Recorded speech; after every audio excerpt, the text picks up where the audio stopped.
I can't even fucking do it. Hey, Wrestle fans. You're listening to We Need Wrestling, episode 230. Stop. Tuesday Night War.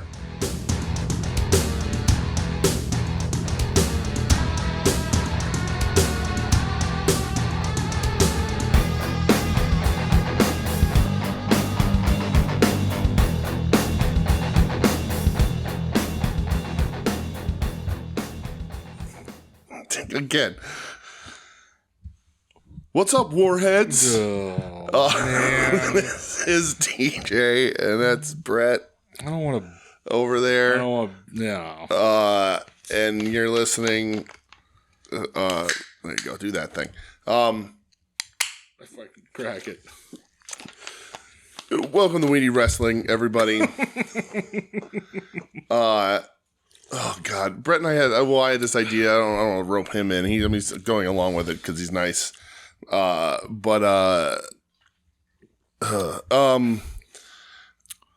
NXT and Dynamite were head-to-head on a Tuesday, right? Yep, sure. So we were like, hey, remember when we started this podcast and we used to just do that sort of thing? Like, that was sort of why we started this podcast. I remember that. And it was called Wednesday Night War. And we were at like the Wednesday Night War and WNW whatever everywhere and all that shit. And I was like, let's do that again because it'll be like a fun little throwback.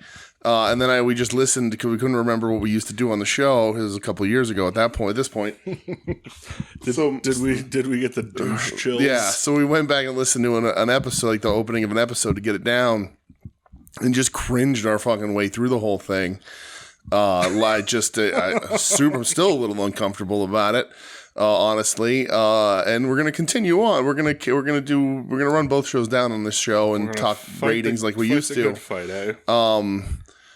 But I don't think anybody who listened to the show in the past is gonna be shocked by our opinions at the end of this. But sure won't. But yeah, so that's hope if you've been with us for this long, I hope you enjoyed the old music and the intro, and because I hated fucking doing it. I do like that song though. I still think it was a good song. Yeah. Yeah. But God, yeah, that was rough. Yeah. That being said, how are you, pal?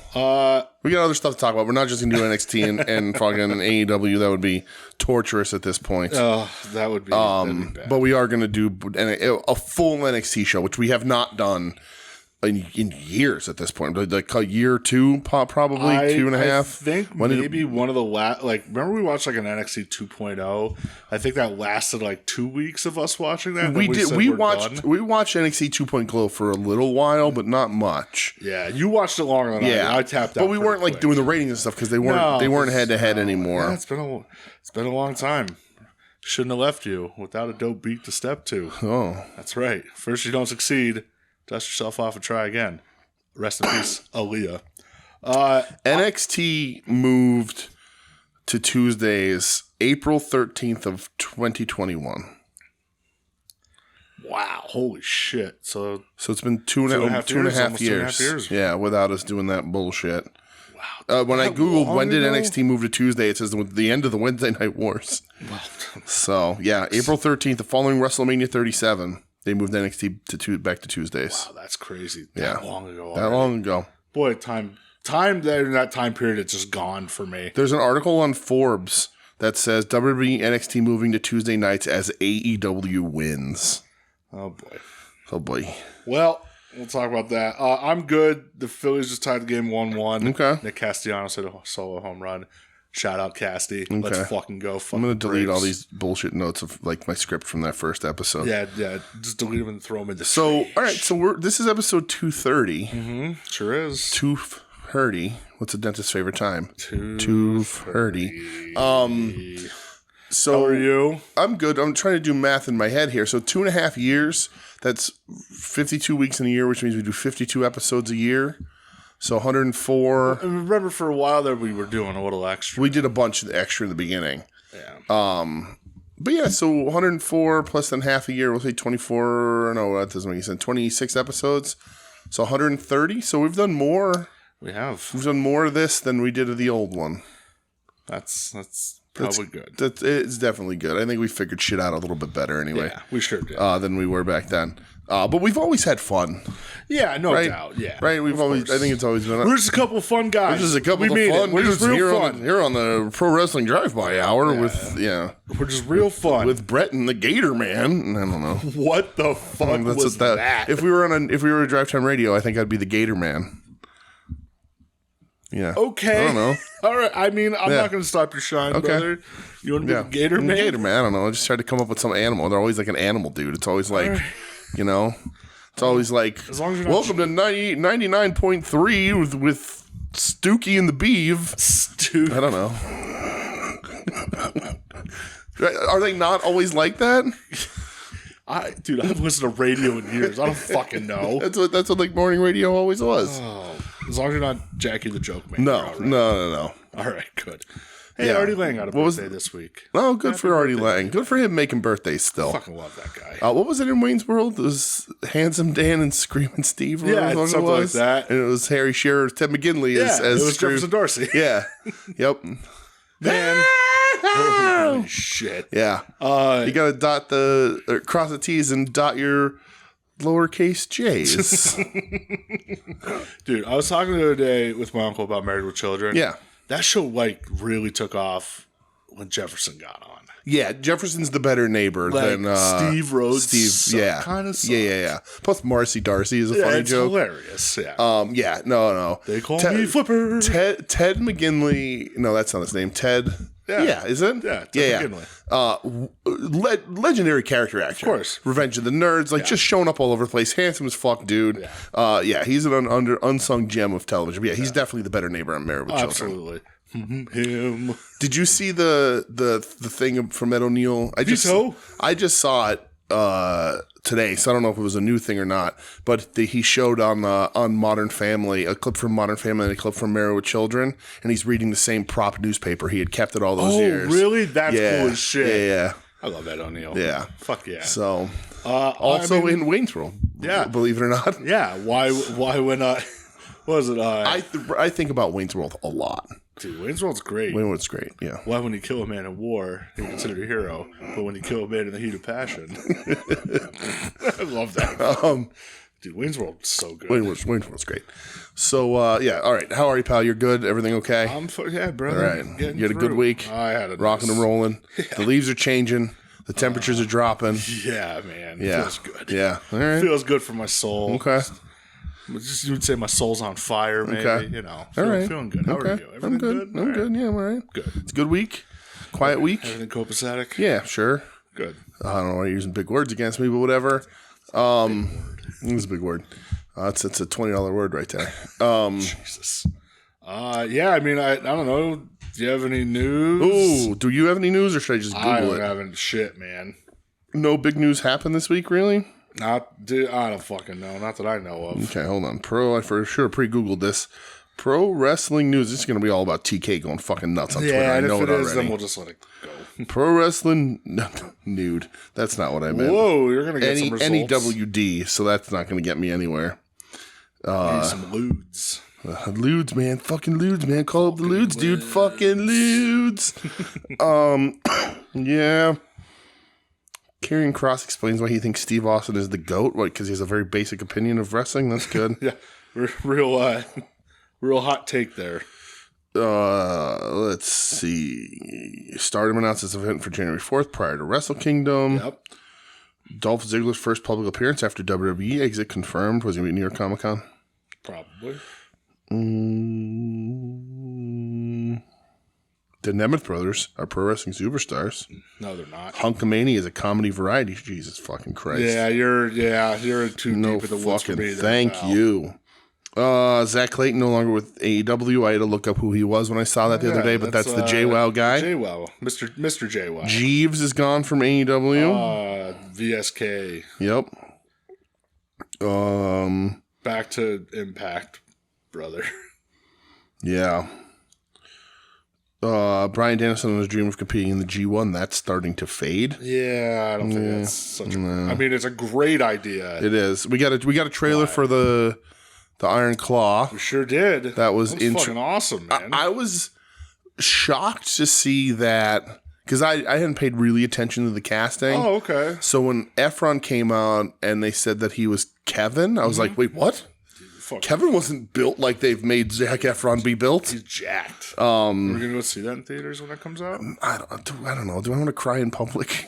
You've done it before. That's true. What does it matter now? That's true. A Muppet movie, Iron Claw movie. What difference does it make? December 22nd. Listen, if we want to have a soon-to-be-named network outing, see it. If we're gonna do that, and then we're gonna go to Denny's and eat the Von Erich burger, with curry sauce. All right, there's the official invite. There, everyone. Yeah, let's set that one up. December 22nd, opening night. We're going. Or it's all cried and hug everybody. Yeah. There's nothing else going on in wrestling. It was a quiet week in pro wrestling news. It Billy Corgan, 7 hours ago, Billy Corgan says NWA has signed 2 TV deals, meaning he has YouTube TV and cable in his house. That's all that is. Yeah, good for him. Let's see. NWA will soon be on the top 20 network. Cool. I've been a bit vague because there's some other political aspects to Fox this. News. But I can now say that we finally signed just 1 but 2 television deals. Okay. And that announcement as far as where and who will be coming. But we finally now will be able to move off YouTube. Not exclusively because we still want to do stuff on YouTube, but we're moving to a network partner. Real quick, my nephew's FaceTiming me. Should I answer right now? Yeah, you totally should. Let's do it. All right. Tell him not to curse. Keep it clean, kid. Yo. You're not going to believe this. Well, you're being recorded right now because I'm recording my show. So watch what you say. I got you.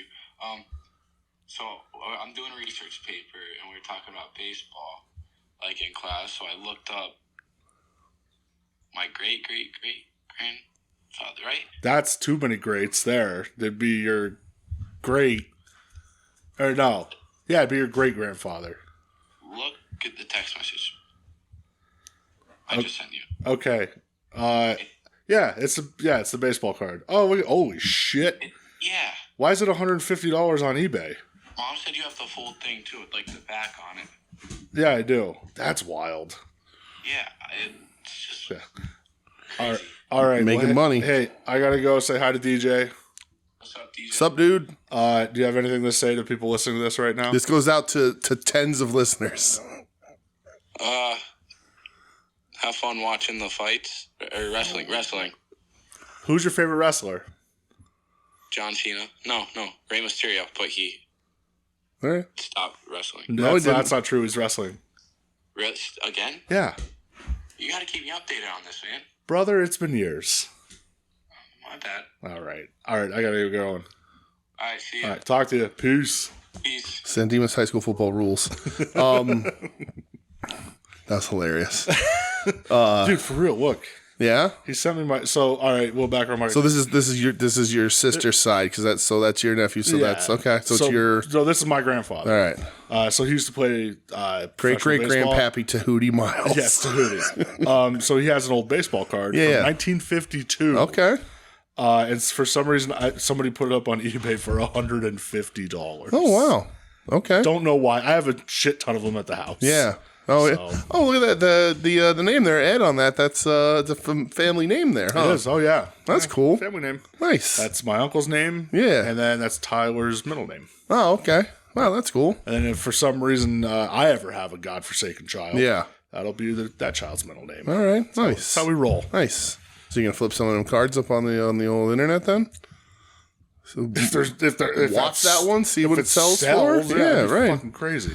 All right. So back to Billy Corgan. Billy Corgan. That's my favorite guy. Fucking delusions here. I just looked up most popular TV networks and I got 20 of them. Oh, no. So, and I don't know if this is the right order or not, but I guess we'll see.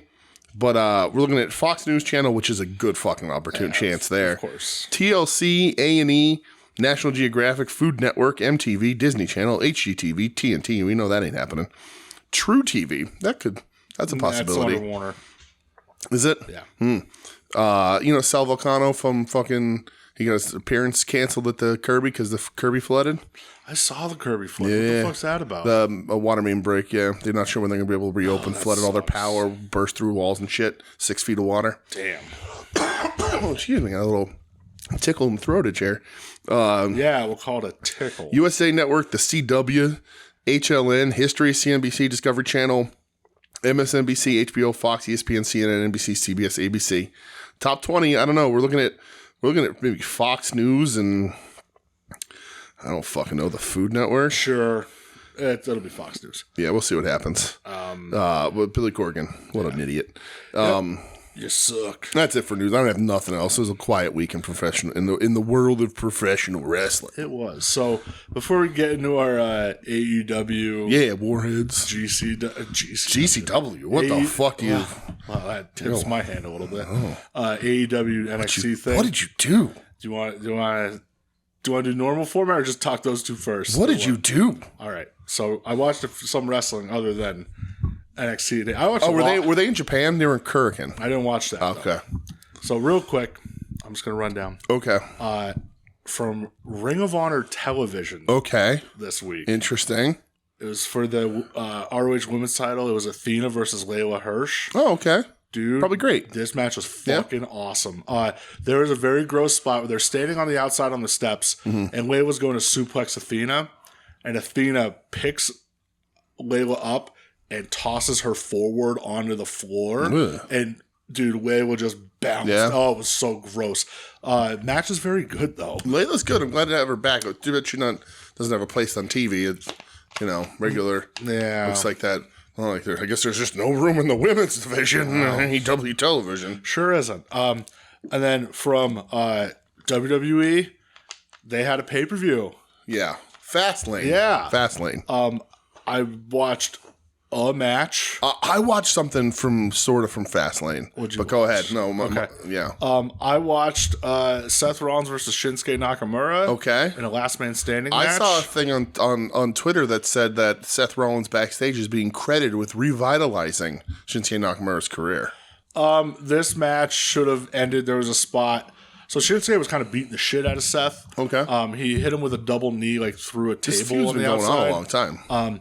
So they had a ladder spot where they're up on the ladder, like right in front of the announce table. Yeah.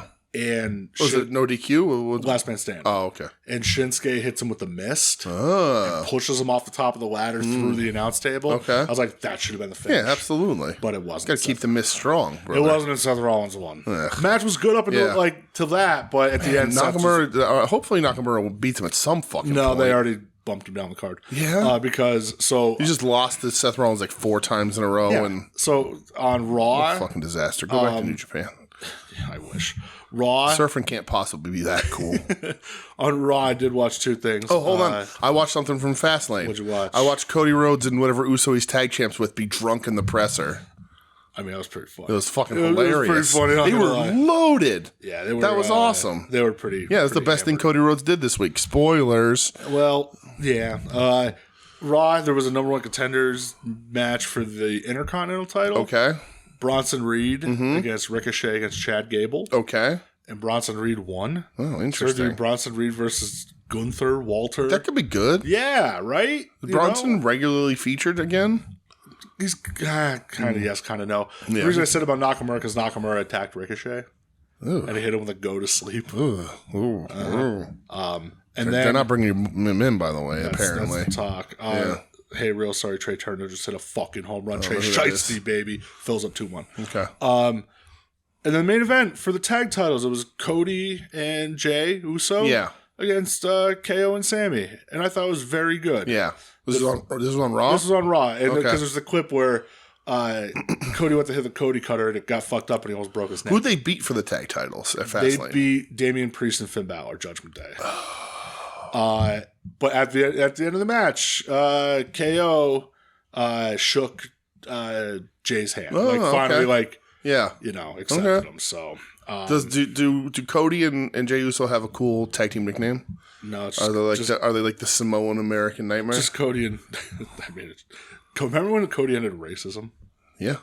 Yeah. So that's that. Okay. That's all I had. Remember when Triple H perpetuated racism? Well, sure did. Yeah. But the other thing that I was kind of like, I want to watch it. Okay. GCW. You're weird. What's going on? You have a fever? GCW, The Art of War. You needed to watch Alley Catch this week? I'm very confused. I watched a match. It was The Art of War. Okay. It was a War Games match. Oh, really? They did a War Games match? I think this is the second time they've done a War Games. Okay. But it was Final Wrestling Place gonna have to redo their list. I know. So it was just a death match, dude. It was fun. Oh yeah. It was Team GCW, which was Sequope, not that Sequope. Yeah, I know what you're talking about. John Wayne Murdoch, Okay. Miedo Extremo, Rina Yamashita, and Nick Gage against Team Freedoms. Okay. Which was Jun Kasai. Of course.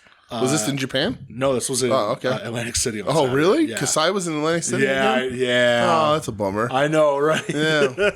I would have thought about going. Jun I Kasai. hate that fucking drive, though. Yeah, but it's Jun Kasai. Yeah, it's Jun Kasai. Jun Kasai, Masashi Takeda. Can we say Jun Kasai a couple more times? Jun Kasai. Jun Kasai. Takashi Sasaki, Toru Segura, and Violento Jack.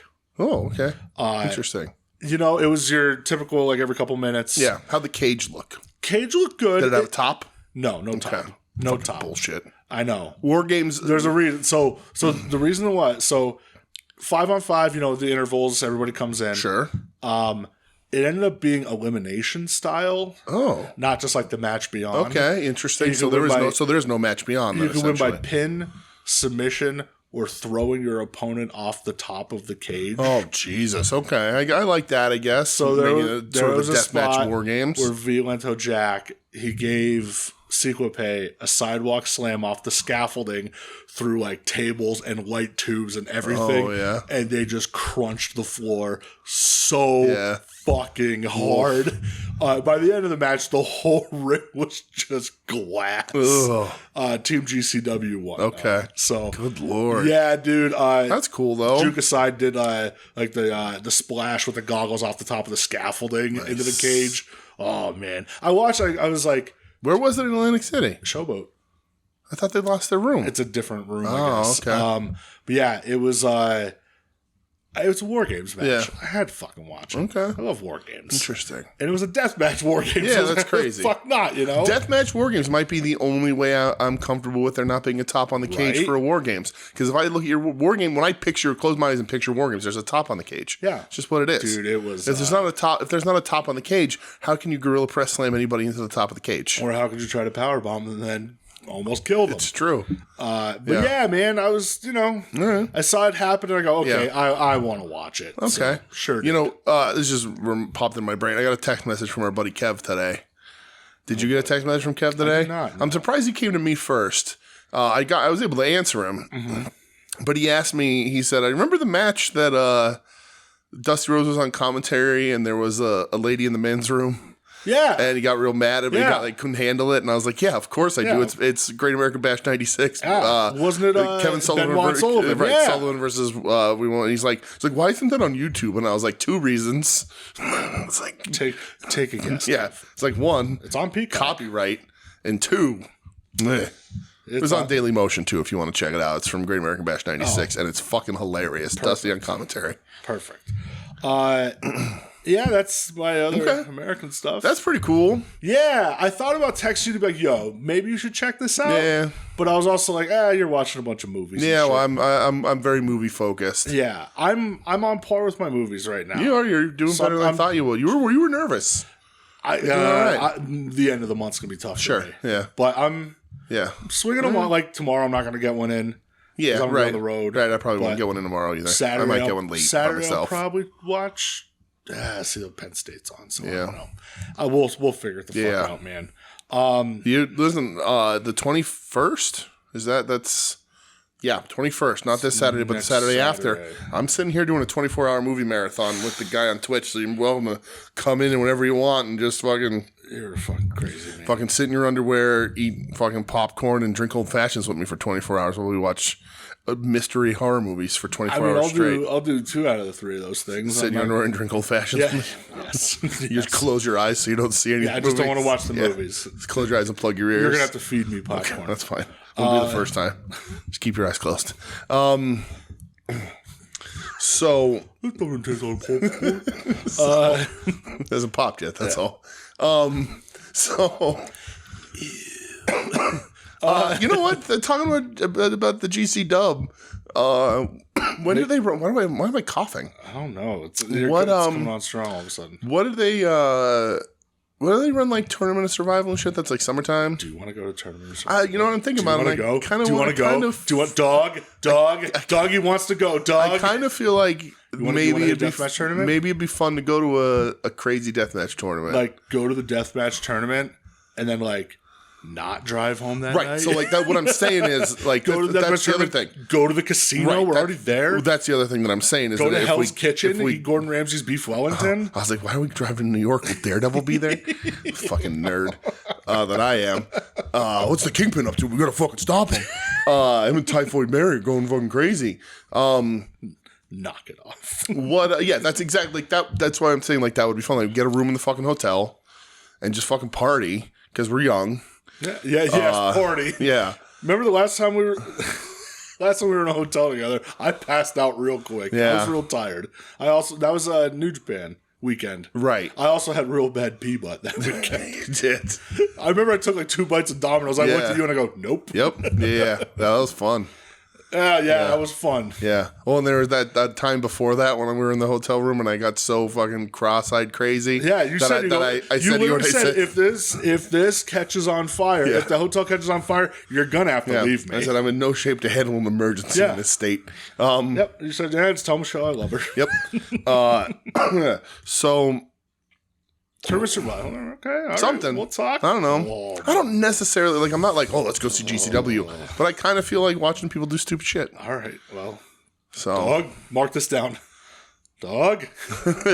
All right. So that's like the summertime though. They do that shit, right? Yeah. Usually it's like July. Yeah. Okay. So we got a long time. Oh, it's a long time. All right. Maybe there's something happening in between. You know, I don't know if they book something interesting. Yeah, we'll see. Like I'm not a normal GCW watcher for sure, but you know. Like I said, I saw a War Games match. I said, fuck yeah, I'm going to watch something silly. Yeah, plus Nick Gage was a sole survivor. Oh, was he? Yeah, of course he was. Nicky. Good job, Came down Nicky. to Nick and Jun Kasai at the end. Of course it did. Why wouldn't it, right? Yeah, right. Yeah. So, all right, you want to... Fucking Nicky. How's Nicky looking? He looking okay? He looks better. Yeah, good. Yeah, good, he actually looks better. Good. What a good guy. Love him. All right, you want to do this? What are we doing? Rampage, I guess? Oh, I don't have any notes. I watched it, but there's nothing to talk about. Oh, really? I have a bunch of shit written down. All right. Go ahead, then. So... I'll weigh in. I just had Eddie Kingston and Double J. And Double J saying Patna and Eddie Kingston. Yeah, well. And then Stokely Hathaway being like, I hate you, I hate you, I hate you to all of Jarrett's crew. And him saying, I'm not a milkman to Karen Jarrett. God bless you, Stoke. Okay. Danhausen's on the way back. His Halloween 3 promo. Did you see it? I didn't see that. I saw it on the Twitter machine, but not on the show. I don't remember it was like very, very, very nice. Yeah, very nice. Yeah. The Silver Shamrock song. Yeah, so he's going to be back. Okay. He got his one shirt canceled. Yeah, what? If AEW was like, hey. That's weird because the House of Black they let go. Yeah. Remember that House of Black shirt I had? That's from Ruck and Fox. Yeah. Huh. So, weird. Who knows? Well, then somebody's making those. It's a better design. Yeah, somebody's making those Eddie Kingston shirts, the Quada ripoffs, and you see the video. Eddie was like, "Fucking make them, they're cool." Who gives a fuck? Make the fucking exactly. shirt. I did see somebody there who was making them. They put up in their story today. They said, "Let's say it's advertised as this, but we send you the one like this," and it's like on the bottom of the design says New Japan Pro Wrestling. Oh yeah. Yeah. So, there was a 2.0 Daniel Garcia promo backstage, and I don't know why it was real funny because Garcia was kind of saying, I guess they lost the match to whoever they wrestled on the show, and Daddy Magic said to him, he goes, "You're out there dancing like it's a discotheque." Oh God, and it just made me smile. Of course. I did watch Commander versus Penta versus Lindsay Dorado versus Johnny T. Yeah, I watched this. I watched it mainly because Eddie was on commentary. Yeah, Eddie was great on commentary. That was I don't have any notes on it, but he was hilarious. He was putting over Commander so big. Yeah, he called Stokely Hathaway a herb. Yeah. And that made me happy. He goes, only if you're from New York, you know what that means. That's funny. He shouted out Chikara. Yeah, lots of Chikara mentions this week. Yeah, and then somebody hit a Manhattan drop, and he called it a Manhattan dropski. And then I really liked the Ortiz I'm really promo. glad that Lindsay Dorado didn't win. Yeah. Because Fuck that guy. Yeah. And then did you see the Ortiz little promo? I did. Yeah. That was really good. Yeah, it's cool. It'd be an interesting little program. Santana being like a bitch, right? And saying, "Oh, you're the same guy that started a fight and then went and cried." Right. And, that was really good. Yeah. Somebody put that whole promo over Nas's Ether beat, which was a diss on Jay-Z. Nice. It was so good. That's cool. Collision. And I have notes on Collision. My first note, it was fucking empty. Yeah, so a lot of people are talking about that. To the point where it was really noticeable. Yeah. Salt Lake City, Utah, not a hot town on a Saturday, apparently. And I don't pay attention to those things, but it is sort of one of the hot button issues. I don't care. This to me, it actually but I normally don't give a shit either. But this one, I didn't notice because I just blind to it on TV. Yeah. But seeing the pictures and stuff of it online, yeah, that sucks. But I think we said it last week. Tony's just got to adjust. I'm sure these buildings are booked 3 to 6 months in advance. So if he is course correcting, which I fucking hope he is, listen, everybody's gonna be talking about it. Sure. We'll talk about it through multiple points here, but of course, AEW's on a cool down a little bit, right? Yeah. They've had a lot of bad shit happen to them. The Punk stuff didn't help them in the public eye. Cole getting hurt doesn't fucking help. There's a lot of shit going on that doesn't help them. And so they're on a cool down, which is fine. Yeah. Right? WWE's on a hot streak. It's shitty timing. But they need to start running smaller buildings. I would rather they would look better, they would sound better on TV. You'd have to, of course, drown out a bunch of the idiots who are like, "Oh, you couldn't hack it, so you had to go to smaller buildings." Everybody's gonna say something. Who cares? There's times where WWE will run house shows in Wilkes-Barre, and then we'll run Raws in Wilkes-Barre because they're fucking down. There's a Raw in Wilkes-Barre in November next month. But sometimes that's a house show arena. Yep. So I would rather see you in a full 3,000 to 4,000 seat fucking venue than a half full 6,000 to 7,000 or a third full 9,000 seat venue. Just don't. Who cares? Right? You'll also, as AEW, have to lower your goddamn ticket prices. Sure do. Because I don't know what the strategy was there. If these buildings are too expensive and you need to jack up these prices, then you can work smaller, but whatever you need to figure it out. But even you and I who are if they're coming around, we're going to look. Yeah. When we look at these fucking ticket prices, they're too fucking expensive. Yeah, way too expensive. It's just nonsense. You get more people. Yeah. If your tickets are half the price, you'll sell double the amount. So I don't know, but it wasn't even from the video that I saw. I saw the one on Twitter. The picture of Ricky Starks in the corner was pretty rough. Yeah, not great. Yeah. So speaking of Ricky Starks, yes, him and Big Bill versus FTR. Yeah, pretty much squashed FTR out. I was losing my mind during this match. Yeah. I was freaking out. I love this so much. I'm they're just killing him. This is exactly what should fucking happen. Yeah. And so this leads to me sort of thinking and people talking about it. And I think we even talked about it. I thought they should have put the belts on Aussie Open at the pay-per-view. Yes. But Mark Davis snapped his wrist. Yeah, hindsight, that would have been bad. But I'm wondering if maybe that was the plan, and because he broke his wrist, they didn't do that in the match. Who knows? But putting it here is such a cool fucking move. Yeah. The way they did it, some reports saying that FTR hair has some smashed up ribs, some saying not. Blah, blah, blah. Who the fuck knows? Whatever you want to believe. Bald is going on Twitter saying some real, shady shit, oh, peace out, good run, love you all. And then when everybody freaks out. Well, he said top guys out. He said top guys out. Yeah, and then he said, that's literally been our catchphrase. So. Right. But, he also, trademarked come farther this week. He did what he did, and he knew what he was doing. He wanted people talking about him. It's a smart fucking move. Yeah. But they're not going anywhere. So my guess is, and I think it's time. There's nothing else going. Everybody was sort of, the Bucks match was coming up after this, and nobody gives a shit. But the Bucks versus Ricky and Big Bill is at least different. Not that I want to fucking see it, but it's at least different. Should run through those should murder those little fuckers. Yep. If one of the Young Bucks Northern Light suplexes Big Bill. Just crunch. Oh straight my God. 12-6 elbow in the spine. But anyway, hair gets put through the table, and then and commentary talks about how his ribs are hurt, so he's out of the match. And then Ball just gets fucking crushed in the ring. Four choke slams, a spear, new champs. I loved it, man. It's exactly how this title change should have been. It's interesting. Yep. it's a good holdover for Ricky. Ricky's one of those guys who's real hot, but there's not a title to put on him. AEW's title picture is real difficult right now to fit in. Everyone's sort of locked down in positions. And Max ain't losing that belt anytime soon. Clearly the stuff with the international titles all around, TNT titles all tied up. There's nothing to do. Yeah. There's nowhere to go. So tag titles are a good spot for them. I think they work well together. I wish Bill would wear gear, not fucking jeans. I think I like him in jeans. I like him in jeans. I just wish him and Ricky matched a little better. I just like tag teams to match. But he's Ricky's heater, so it works. He's Ricky's fucking 911. Help, brother. But I love the shit out of this. I thought it was a ton of fun and something we haven't really seen in AEW necessarily. Like a quick squash. Just a quick squash, especially for a title. Well, there's that time Moxley Punk. Yeah, that's true. Mox beat him in like a minute. Yeah.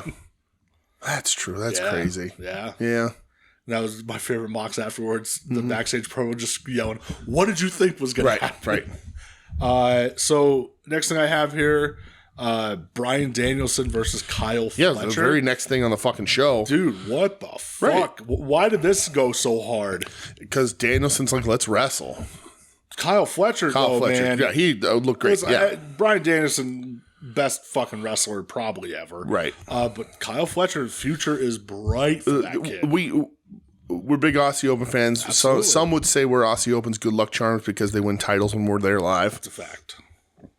He fucking wrestled like crazy. He's a young guy. Clearly AEW has some hope and some future for Aussie Open. Mark Davis got hurt again. Hopefully it's not too bad. He's not out for too long. Yeah. But keeping Fletcher in the mix is smart. Yep. And this match fucking ruled. Yeah. There was a part in this match where Dragon basically lawn darts fucking Fletcher. It's awesome. Yeah. This was really fucking good. And this was going to be my match of the week. Is it? It was for a bit. Yeah. Fletcher's a talented. We know he's a really good tag team wrestler, Absolutely. right? And it's pretty easy to get in that ring and have a real good match with Bryan Danielson. Sure, no doubt. But he held his own and pulled his own weight pretty much. Yeah. So we'll see if he can keep that going against. I say lesser opponents because frankly everyone's a lesser opponent. Sure, lesser quality, I get it. But yeah, I mean this was awesome. So let's keep Fletcher in the mix, and Dragon clearly just wants to work with people and help young guys and get what he does before I know he's done. Ed said it, I know you and I have said it, like Kyle Fletcher in the next couple years in New Japan when he finally breaks out on his own. Mm-hmm. You're looking at a future world. He's got the size. He can cultivate a little bit more mass. He needs a better haircut. He can talk, though. He can talk, too. Yeah, for sure. Even no matter how much Adam hates him. Yeah. The Iron Savages are going to eat that ass.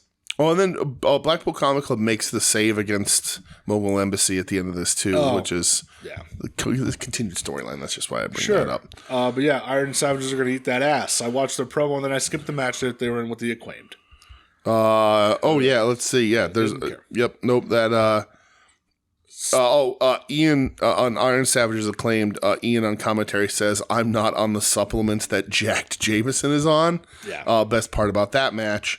We do get a timeless vignette. Well, so Ian, when he says that, Nigel says something about the Rickabone zone. Right. You're not on that Rickabone zone. Love the Rickabone. Yes. So Tony Storm. Yes. Kiera Hogan. Yes.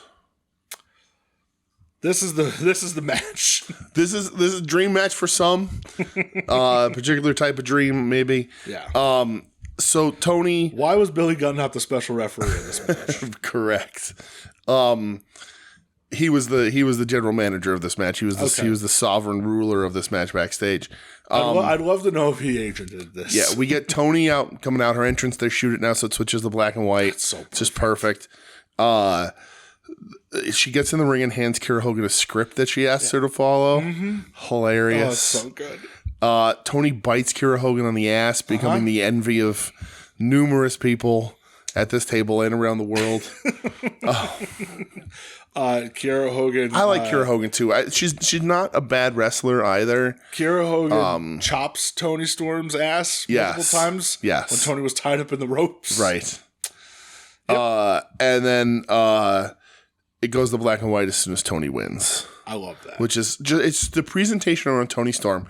Whose ever idea it is, whoever's doing whatever they do, is fully thinking this out. Like they're putting so much more thought into Tony Storm than they are to a bunch of other things on this fucking show. Yeah. But it's awesome. I know people like hate on the dude, but I'm going to say a lot of RJ City. You think so? Yeah. Does he do a lot of stuff backstage for AEW? You would have to imagine. I'm sure he doesn't just do the. Like, I don't know if he agents or if he's just. Just back there shooting ideas off. That's probably part of it. He has been really involved in all of our stuff, so that makes sense. Yeah. He had one of my favorite moments this week too. Him and somebody else on TV we'll talk about later. Okay. But Tony Storm, one of my favorite things to fucking watch. We're going to talk about it again later. One of the things that I think, if continued, done right, and treated the Tony Storm has to be every week on TV. Absolutely. You can't skip weeks with this. Like either a match or a vignette or both. You cannot skip. She is a thing that, if promoted right and used right, can actually start to separate AEW from the pack. I think it's that fucking good. Yeah, she's amazing. Yeah. Eddie Kingston versus Commander for the ROH main title. Event, right? No, this was the main event. The main event match. Yeah. It was all right. Yeah, it was all right. I think Commander was a little. You know what? I'll say it. Both of them a little sloppy. Mm-hmm. I think Eddie not used to being a base for lucha guys as much anymore. Could be. So there was a little bit of stumbling and bumbling there. Yeah. I think Eddie gave a lot to Commander to make sure he looks good. And Eddie's been having these title matches, like fighting from underneath, which works for him, I think. Helps him build that comeback and really work. Sure. But some of the lucha counters didn't work out quite as well as they thought they would. It was still a good match. But yeah, it's not I don't know that they had the chemistry that you see with other people for either of them in this match. Yeah, that's kind of where I was at with it too. But Eddie's on TV every week wrestling, so I'm not going to fucking complain. Makes me happy. Yeah. And then Ledge Copeland came out. Yeah, you had the Adam Copeland end angle with Darby making the save after Edge is getting jumped by Nick Wayne and Luchasaurus. Right. There was a Nick Wayne promo earlier in the night where he's like, "Why would I abandon you?" and blah blah blah, whatever. And then Darby getting his arm crunched with a concerto. And it was already in a cast so maybe Darby will sit out for a little. Maybe he's actually hurt. Who knows with him, man? Right, who knows? So yeah, I think that is a dude. Oh, let me say, maybe he's actually injured, because that's a dude that just wrestles hurt. There's no way he doesn't. There's a difference, hurt or injured. That's true. Right. There was a big difference. So that was Collision. That was all of Collision, yeah. So that was all of Collision that's fit to talk about. Yeah. So Dynamite. Yes. So we're gonna do Dynamite. We're gonna do NXT. We're gonna run them. The way it's gonna work. Running head to head on a fucking Tuesday. Like I said, you're gonna have to run down NXT for That's fine. Tuesday Night War. It's back, brother. Back for 1 week only. So before we get in, let's set up the whole window for people who don't fucking know, haven't been paying attention to the world of professional wrestling. AEW, I don't know why they got moved. Is it NHL? It was the beginning, right? It was NHL opening. Yeah. So the NXT gets moved to Tuesday, going head to head against, or AEW gets moved, going head to head against NXT. And like, there was sort of like a battle back and forth about, NXT is commercial free for the first 30 minutes. Well, then we're commercial free for the next 30 minutes. Yeah. And then Tony's like, and then NXT's like, oh yeah, well, we're going to have John Cena on our show. And then AEW's like, all right, well, we're going to go a half hour early on YouTube with a buy-in match for Dynamite for Tuesday Title Tuesday. And we're having an overrun. We're having a 10-minute overrun. We may have a 30-minute overrun. And then NXT's like, okay, well, we're also having Asuka and LA Knight and The Undertaker and Paul Heyman and Cody Rhodes and John Cena and everybody. And they're like, what we're going to put on is, the first half hour is going to crush AEW's first half hour, and it's not even going to be a competition and blah, blah, blah. And it was just this back and forth thing. And like, AEW is in the position, they're the number 2 company. Tony Khan likes to talk about being a challenger brand. So like they, in a way, have a responsibility to try and punch up at the big guys, right? They're going to be fighting probably for the entirety of AEW's existence, whether that's another 5 years, 10 years, 30, 40 years, who the fuck knows, right? I hope it's forever. Yeah. Right? Wrestling's only better if there's more than one fucking company on TV. I agree. Yep. But AEW's always going to fight from underneath. I think it's just what it is. There's nothing wrong with being Pepsi. Coke's better. I don't agree that the Coke in this situation is better. I'm a Coke man. But Don't forget to bring the straw. Right. But Pepsi has a place in the market, Burger King, like all these things have a place in the fucking market, right? Yeah. And it makes sense when the little guy punches up a little bit to see if they can get a good shot in on the big guy. Yeah. But NXT, yes. WWE being like, to me, I don't know anybody else, to me, is really funny when they're like, oh, we're head to head against AEW. Well, they stink, but we're going to put people who have literally never looked at NXT on NXT. Yeah. Like, and we'll talk about it when we talk about NXT, but like, and they even like, I don't know if it was directed that way, but like the people who showed up at NXT on that show who aren't usually there made jokes about not knowing how to even get in the fucking building because they've never fucking been there. Yeah. And so like, of course AEW is going to punch up, but when WWE is like, well, we're going to throw two of the biggest superstars ever, and then two of our current biggest superstars in LA Knight and Cody Rhodes for no fucking reason. I'm like, you guys are funny. Like, it's just silly shit. Like, you're just giving them what on paper looked like Raw Light. If it ends up, we'll talk about it a little bit if it ends up being Raw Light, but it just looked like the Raw Light. And it's just super weird to me that like they'd be that fucking concerned. Yeah. And like, cause like everybody on the internet talks about ratings wars, you know, and we used to, that's how this fucking show started, right? Yeah, absolutely. Yeah. And they used to be head to head and they'd flip flop back and forth. I don't think anybody ever had more than like a 3-week streak back when we were doing that shit. AEW did for a while. They had a pit. They were doing much. I mean, that's why NXT left, right? Yeah. Because they were getting fucking beat on. Yeah. But it's interesting that WWE literally was like, well, we have to throw everybody, and AEW was like, because it's Dynamite. It's a Dynamite. I mean, it's pretty good Dynamite. It's a really good Dynamite, but like it's not anybody you don't always see on AEW. Yeah. So, but let's talk about this. The Dynamite, unless you had something to say about the back and forth. Okay. No, just like it was like a silly dick measuring contest. Yeah, right. And like, I don't know, got annoying. Well, it's like even for a dick measuring contest, it's like the dude that knows he has the bigger dick is just like he's like, I've already have you beat. Like WWE knows they're winning. Like, you know what I mean? Like, not that you know, like our opinions aside, like WWE is the number one company. They're the number one company forever. Yeah. So it was like never going to get overtaken. So like, you know, sorry, y'all. It's like the Milton Berle like just take just enough out to win. They took the whole thing out. And it just wasn't necessary. Yeah. So Jesus Christ, what a fight. So Dynamite, yes, the buy-in, Eddie Kingston versus Minoru Suzuki. Right. Because you pull the Minoru Suzuki button, the lever when you need to on a YouTube pre-show. Right. Remember when he did that against Danielson at one time? Mm-hmm. But yeah, Eddie Kingston, Minoru Suzuki.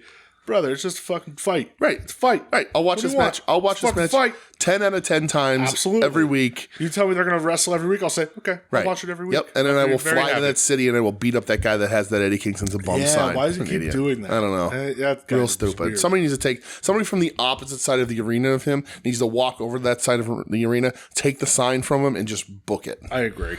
Or just punch him. Right. I loved the aftermath of this match. Right. So this match is as good as it always is. I will die for both of these men. Absolutely. Eddie Kingston becomes an absolute maniac at the end, at post match here. Mm-hmm. He is just like giddy. Yeah. He hugs Taz. He goes to fist bump everybody at the commentary station. As Trevor Dame says, there's no better version of Eddie Kingston than wanting you to watch something Eddie Kingston. You remember Full Gear? Yeah. When we were at Full Gear and his promo for it? Right. It was amazing. It was amazing. This is amazing too. So he goes up to see everybody at commentary, and Taz puts out a fist bump, and he's like, Eddie, you didn't fist bump me. Eddie, you didn't fist bump me. Bro. And he comes over and hugs him, and like Taz is fucking cheesing. Like, they all fucking love Eddie. It's so I'm so happy because then he's hugging him, and the crowd's cheering, and Eddie just goes, you hear that pop? Yeah, right. Oh, he puts on Excalibur's headset. He's like, fucking watch Dynamite. Yeah, watch Dynamite. Don't be a dummy. Yeah, don't be a dummy. But then my favorite, I said like 2 minutes ago, my favorite thing that RJ City was involved in is that Eddie then is leaving, and they're like, this is hosted by Renee and RJ City. Yeah. And Eddie's in the background. You see him like being an idiot, and then he walks down to say hi to Renee. And says, "What up, sis?" What up, sis? High five. Right. And then he looks at RJ City and just flips him off from behind. It is so funny. I really loved that.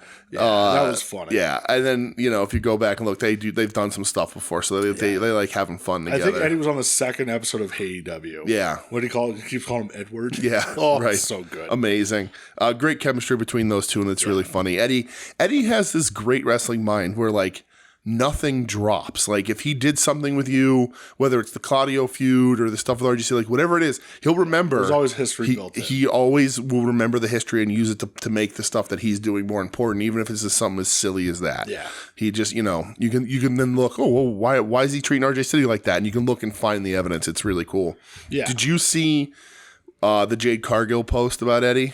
I did with the Kit Kat. Where he sent her a box of Kit Kats. She said the first time we met Eddie Kingston, I was eating Kit Kats. Snick Snacks? What the fuck is wrong with me today? Oh, fuck? There's something very wrong with me. Well, yeah. And she's like, and he walked over, and the first thing he ever said to her is, "How do you look like that while you're eating that?" And she said, like, we didn't always get along. We've had some arguments, but he's the most real man I know, and I love him. Yep. So that's cool. And like, made me so happy. Right, and it made me happy too. We'll get back to Dynamite, but like, to know that, like, if you go on the internet, everybody's fucking fighting and, like, how dare Jade Cargill does this and leave and this and that and the other thing. The wrestlers don't give a shit. No. They just want their friends to make the fucking money. And Jade's making money. Yeah. Lots of money. We just got asked a question. Did we?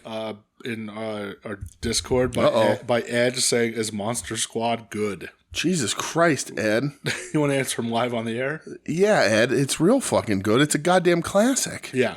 But it's also kind of for kids, so I don't know how you take this, because it's like, it's a good, like, kid movie, too. It's like you can show it to, like, kids over 10. Yeah, I just said we're recording, we just answered you on the show. Fucking Ed. Hi, Ed, I love you very much. I love you too, Ed. You're the fucking man. You're just the cat girl of my dreams. So... Yes, Ed. It is great. A one-time favorite... He's watching it. We should watch the movie. Watch the movie. Don't watch YouTube videos stuff. Yeah, it doesn't do good with movies. That's true. He doesn't do good with movies. It is good though. It's a great introduction to horror for kids like over 10. Yeah. It's a good sort of the Gillman design in Monster Squad. It's one of the best movie monster like costume designs ever. Monster Squad's great. There's great. There's a lot of real fun stuff, but it's still like relatively low key. That it's good for the family. Yeah, it's fun. But it's got scary moments. Yeah. And it's touching moments. Yeah, Monster Squad's real good. Yep, you should watch it. Yeah. Absolutely watch it, Ed. Watch it this month, Ed. Yeah. So Dynamite proper starts? Yes, Dynamite proper. With the American Dragon, Bryan Danielson. Of course. Well, it actually opens with Christian in the production truck. Oh, that's true, which is great, saying that he's the one who got us 30 minutes commercial free. Right. And he says, all right, asshole, start the show. Yes. He's the best. He is. Bryan Danielson versus Swerve Strickland. Yes. This is a fucking banger. This is exactly what we knew it was going to be, right? So good, man. One of the matches I was really, really waiting for, because I was like, this is going to be really cool. Yeah. And like, also like, Swerve's going to get... Like, Swerve's going to get a push here. Like, this is going to be the beginning of Swerve being, he wrestles like one of the best dudes ever and gets to move up in the card and finally start to pay off for how good he's fucking been. Because Swerve, I haven't seen anybody say bad shit about Swerve. No. At all. And if they are, right. Point them out. Right. I will fight you. But Dragon wins. So here's the thing. Everybody in the Discord was like, wrong guy won. Mm-hmm. Wrong guy won. I think it was, yeah. I don't agree with that at all. This is for number one contender for a TNT title. Mm-hmm. You really want to put Swerve up against Christian now? Yeah. Yeah, but Dragon, makes no sense. I guess that's true. Dragon's a good guy. So, right, but my idea that I would have preferred to draw, because here's the thing. You say it's 30, you have 30 minutes commercial free. This is 30-minute time limit. Go the distance, right?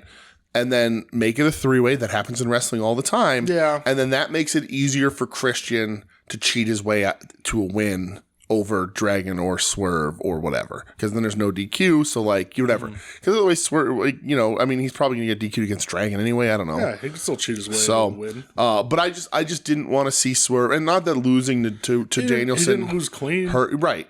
Not that losing to Dragon hurts you in any way. No, not at all. But like, I think that AEW, and like again, Dragon's great and bringing in draws, but like watching this. And all the discourse that's been going on all week about everything, and Tony Khan being on his fucking Twitter rants and all this shit that's going on, and watching like Ricky and Bill just obliterate FTR, I was like, this would not be a bad week for AEW to be like, fuck it. young guys are going over. We're going to show you what we have in the future. Yeah. But I agree. You don't want to put Swerve up against Christian because there's just no drama there. There's no sense. There's no drama there. Right. I know what Christian said. Oh, I'm still mad at you because you lost us the tag match at Wembley. Nobody fucking remembers that. I don't remember. And we'll talk at the end of the show where I know you said, oh, it's the next to level up Swerve. We'll talk at the end of Dynamite here. Sure. You get the Samoa Joe promo. Again, just looking like a mob boss. Yes. Saying he's coming for the championship, and Max is very scared. Powerhouse Hobbs versus Jericho. I think we all did agree, this should have been 5 minutes, and Hobbs should have just absolutely steamrolled. Should have been at least 4 minutes shorter. Jericho had 2 comebacks in this match. Yeah. I would have done 0.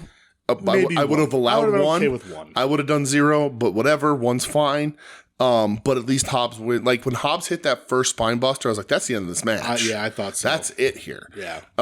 It wasn't believable that Jericho was fighting back, being able to come back from the whooping that Hobbs was leaning on him. And I just want Hobbs to be booked like that dude looks like a fucking killer. Now he's using the world's strongest slam as a finish. I'm fine with it. But that, I was just make him a straight up killer. But Jericho's going to want to do what Jericho's going to do, I guess. So, what do you think of the Adam Cole mowing the grass segment? They're all really funny. I loved that they called the giraffe Rick Strong. Rick Strong, yes. That made me laugh. Why a giraffe? He's like, dude, did you ever see a giraffe fight? And then Taven did the neck thing. Oh, my God. Joe said Taven's holding his own. Yeah. And he's like, they're the most neck strong animal in the animal kingdom. And they wanted to watch TV, and Roger Strong's like, I don't own a TV. TV's the devil. Yeah. It's a good way. Cole's going to be out a long fucking time. Yeah. If what he is saying is true, and he's saying he's going to need minimum 2 surgeries, he's got to be out a long time. Right, because the one's got to get healed before the other one can happen, usually, or whatever, how that fucking works. So, we also found out at the buy-in that Mox isn't cleared. Yeah, so this leads into the next match. Fucking Rick Knox, man. Not that he could have stopped the concussion, but he certainly didn't fucking help it either. Nope, and I said, listen, if you want to put on television next Wednesday on Dynamite, John Moxley versus Rick Knox for 2 hours, right? I'll watch. Absolutely. But and a one-on-one War Games match. Yes. You get Tony Khan pre-show saying Mox isn't cleared. I know some people were kind of pissed about that, saying, well, then why the fuck are you advertising it? I think they were just holding out hope. Yeah, I get why people would be mad. I understand. Right. I'm not going to tell you don't be. Right. They were just hoping that he was going to be cleared that morning, and he wasn't. It's a risk you take. It's actually kind of scary that he hasn't been cleared yet. Concussions are tricky, dude. Concussions are tricky, but remember how long Cole was out? Because he couldn't. Danielson was out a long time. They couldn't make it out of concussion protocol. Yeah. So, and I don't know Mox's record if he's had $1.5 billion like Danielson did. I'm sure he has a lot of undiagnosed. Oh, well, I'm sure he just didn't say anything. I got my belt wrong. I saw a flash of light, but it wasn't a concussion. So, Hook comes walking into frame with Orange Cassidy and says, "Want to give Orange his shot?" Right. And Tony agrees, and then he takes a sweet chili Dorito. Yep. So you get Orange Cassidy versus Rey Fenix for the international title. Yep. And Orange Cassidy wins his fucking belt back. The way it should be. So some people pointed out online, could be nothing, could be something. When he won his belt back, he didn't take his eyes off of the belt. Okay. And when he rolled out of the ring, best friends were there to congratulate him, and he just kept looking at the belt. Until somebody had to tap him, and he looked like he snapped out of it. Okay. And he just fist bumped them all, but walked up the ramp by himself, just still looking at the belt. And a lot of people were like, again, maybe nothing, maybe something. Could it possibly be the start of a paranoid Orange Cassidy, heel run? Willing to do anything to get his belt? Because he kept saying in the lead up to this is, really mad I don't have my belt. Yeah. You know, can they do that? It's a risk. It would be interesting. It's a risk. It'd be interesting television. Yeah, for sure. It'd be a risk, but it'd be very interesting. So it would be interesting because the payoff would be great. Everyone would be watching to wait for him to become good again. Yeah. It'd be really interesting take. I don't think he could go full blown heel. I mean, he sells too many fucking t-shirts to do that. Yeah. But to me, like, this match went fucking hard. Like, OC was wrestling like a badass in this match, too. Yeah.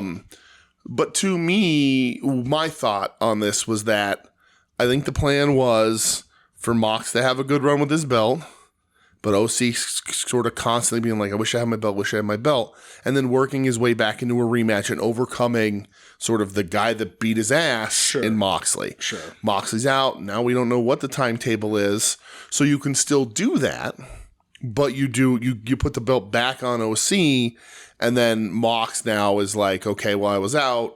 I'll work my way back up, and then I want this belt back, and then OC can beat him that way and keep his belt. Yeah. But it'll be interesting to see if they do some character work with old Orange. Yeah. We'll see. Yeah, that'd be interesting. Be kind of interested in that. Yeah. But I'm very happy he has a belt back. Yeah, right. It's right. It's the right way. Phoenix, the circumstances were what they were. Of course. You were a transitional champ. Yeah, absolutely. DJ, how do you feel when lovers lament? So this is funny because I don't know what happened, but when they announced what this was and they went to they announced the thing and they're like, we're going to picture in picture. I thought it was a mistake. Okay. And I was like, what the fuck are you doing? I was like, I tweeted at Tony Khan. I was like, what the fuck is your problem? Did you really? I did. I deleted it when I realized what was going on. But I was like, how do you have this bad of a fucking production issue? I'm like, are you that stupid to put like your best fucking character, the most dedicated thing you're doing, a creative thing on television, and you accidentally go to fucking commercial because you couldn't time shit out right? And then I was like, oh, no, okay. People were talking about it. I was like, oh, I see what they're doing. Yeah. All right, delete. Sorry, Tony Khan. You were real heated in the Discord. I was mad. Yeah. I think it was Dookie and I were like, yeah. Silent film, brother. Yeah, I was mad. Because even if it was a silent film, I was like, I don't understand why you go to picture in picture. But I understand is they were trying to stop people from changing the channel. Yeah. But I loved it. Once my dumb brain caught up with my mouth. And then later in the show, they did part 2. They did part 2, yes. Fucking great. And then if you want to watch it, the full 4 minutes. They're all up. Yeah, right. Absolutely. So awesome stuff. How about the Wardlow? Yeah. 2 weeks in a row. Okay. Coming out. They got to do a lot of work to make me give a shit. None of Wardlow's fault. I said this is your third or fourth time trying to heat him up. Right. I'm not mad at Wardlow over any of this. He does his job. Yeah. But I do not trust this company to know what to do with him after he's successful. And somebody pointed out the picture from coming out last week, and they did this week on his wrist tape. Mm-hmm. He has MJF written. Oh, really? Yeah. Who knows? Yeah, I don't know. Okay. What do I have here next? We got to talk King Switch versus Hangman. Oh, that's why I confused myself. I didn't write Switch Hangman. I wrote Swerve Hangman. Oh. I'm looking, I'm like, when the fuck did that happen? That's funny. We got the Jericho beat up backstage thing with teasing the Garcia joke because they can't figure out what to do with those fucking guys either. Daddy Magic shirt though. Right. Fantastic. Yeah, Daddy Magic great. So we're better than this now. But Switchblade versus Hanger. The entrance alone. And this is we're gonna get into some controversy after this match because the internet is a fluster. I'm not gonna get we're not getting deep in controversy. Okay, we're not doing that here. No, thank you. But we are going to talk about it briefly. But Switch versus Hanger. That match was awesome. Juice Robinson on a tricycle. I would have had the Guns come out on Razor scooters and left Juice on the tricycle by himself. But Juice on a tricycle, fucking hilarious. It was wonderful. Amazing shit. I love it. I love everything that he does. So happy. There's so much fun in the entrance. The match is really good. Switch wins because we get Prince Nana. Old Prince Nana with the distraction. Yeah. Sort of payback Hangman from earlier in the night against Swerve. Exactly. So you get that, and so Switch with +3 stars because it's a roll up. Yeah. I thought this match was fucking awesome. I agree. Yeah. I love Switch. He's got the bang belt. Yeah, the new Triple B. The new Triple B. Yeah. Renee, we didn't talk about Renee on the buy. The gang bang, which then she corrected herself later, and she was like, I got it. Love this stuff. Yeah. Great match. All right, let's. I thought so. So this is where MJF comes out. Right. So I have a ton of notes on this, and my brain got ahead of me. Our dumb little podcast is not the place to argue any of this. But MJF comes out. He's like, "You want the Full Gear match? You got it, pal. I want my belt back." Switch says that he can't just ask for the Triple B. He's got to win it. And I like all that. That's awesome. Thankfully they dropped the tofu shit. Yeah. So it was kind of weird during the week. MJF answered like a tweet about it. Because somebody said the tofu, whatever back and forth, was real fucking bad. It's so bad. And he kind of answered to it saying, yeah, it was pretty bad. Well, Max said that? Yeah. He said, yeah, you know what? It was bad. Nice. And I have to be better if I need to be carrying this company. Yeah, and I agree wholeheartedly. Yeah, but him, I know people in the Discord have been like, oh, there he is. He's getting affected online, Yeah, right. But yeah. So this is where... What do they announce? Is it a battle royal? Another fucking battle royal, I think, next week? Yeah. So Juice, this is where the controversy starts. Yeah. So Juice gets on the mic and he announces there's a Diamond Ring Battle Royal coming back. Yeah. Which I think Tony was gonna announce the next segment, but Juice dropped the news, which is really funny. Maybe, yeah. And he says that he's going to take everything that the Bang Bang Gang is take everything he loves. They have his belt. They're going to take his diamond ring. Yeah. And then Juice brings out the roll of quarters that he's done. He did. I think he started in New Japan. He did. He's been doing it a while. And he says that you know what I do with these? I break idiots' jaws. And Max flips out and says, "If you come near me with those, I'm going to kill you." Like whatever, right? And internet discourse followed, right? Yeah. And there is world events happening that will not be discussed on this show. No. It is a very complex, complicated, horrible thing. At any point in the world where innocent people of any class, creed, religion, race, anything are being killed, civilians, horrible thing. And that's where everyone's minds should be, and mostly are. Yes. So the timing is bad on this, right? I all week went through a big cycle of yes and no. Michelle and I talked about it. Should it have been done? Shouldn't have been done? Do you wait? Do you not do it at all? Whatever, right?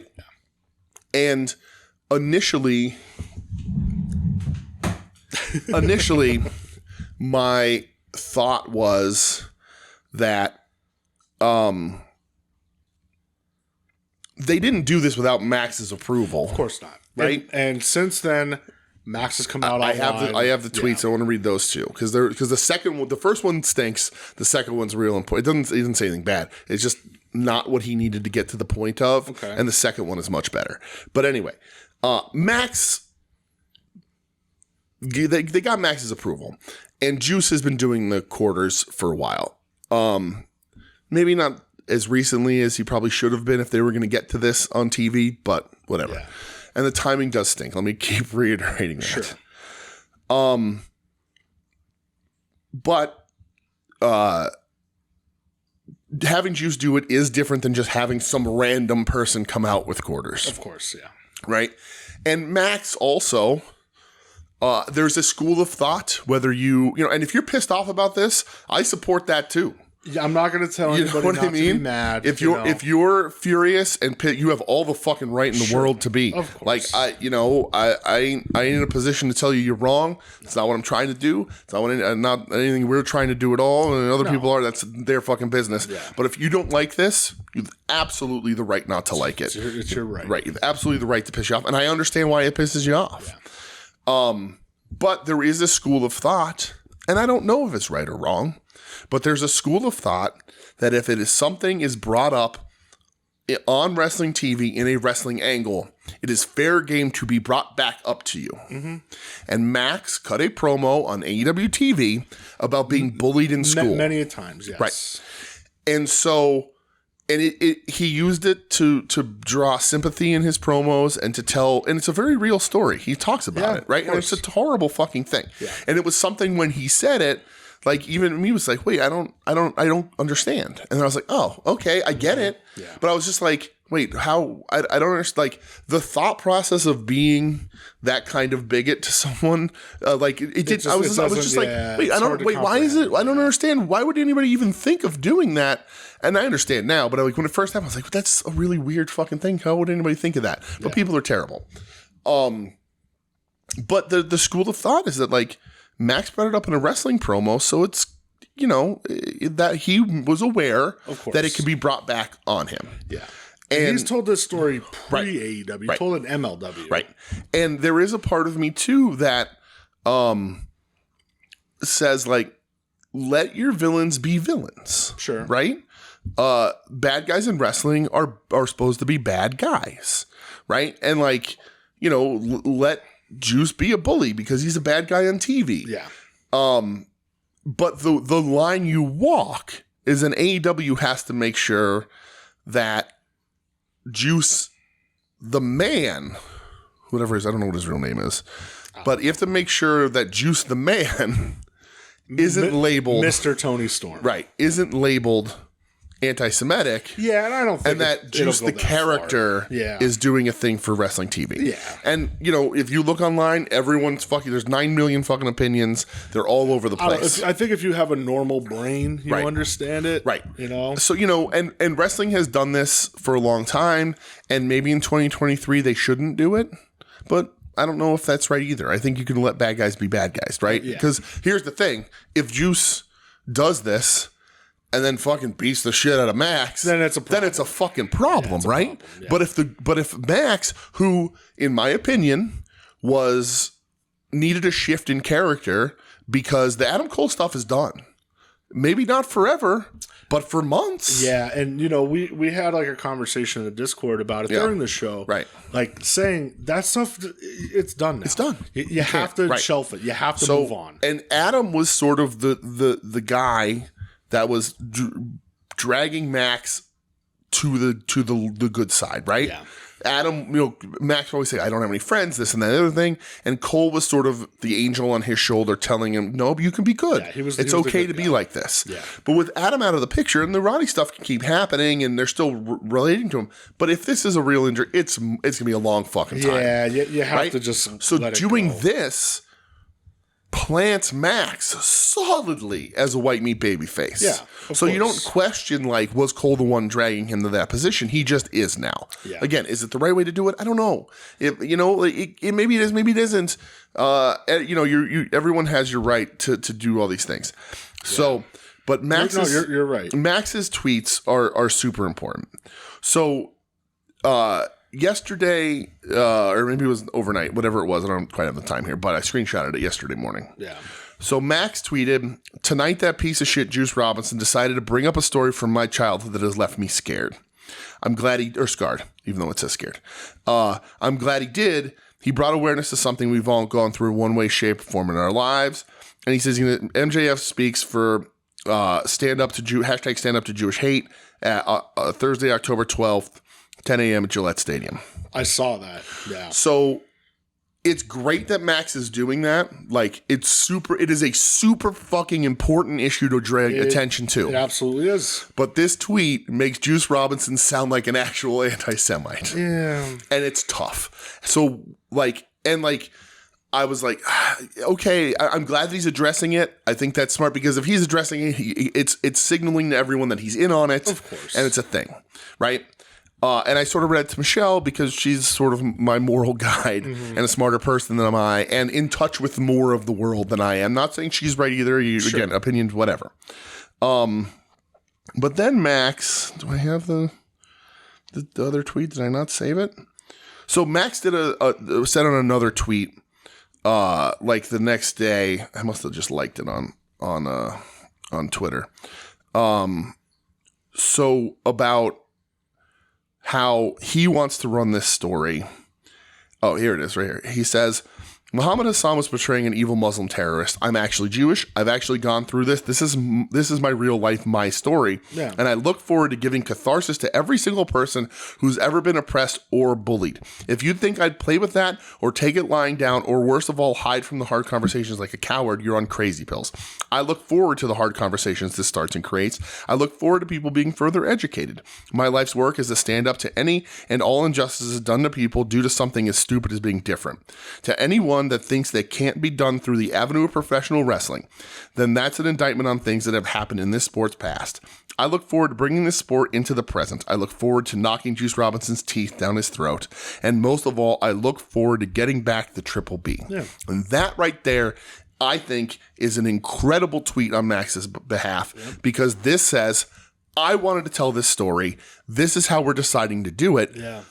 This is how I think we can get a tough conversation started and use wrestling to get it there, which is a good thing to do. Absolutely. And he also at the end hammers home, this is a wrestling angle, everybody.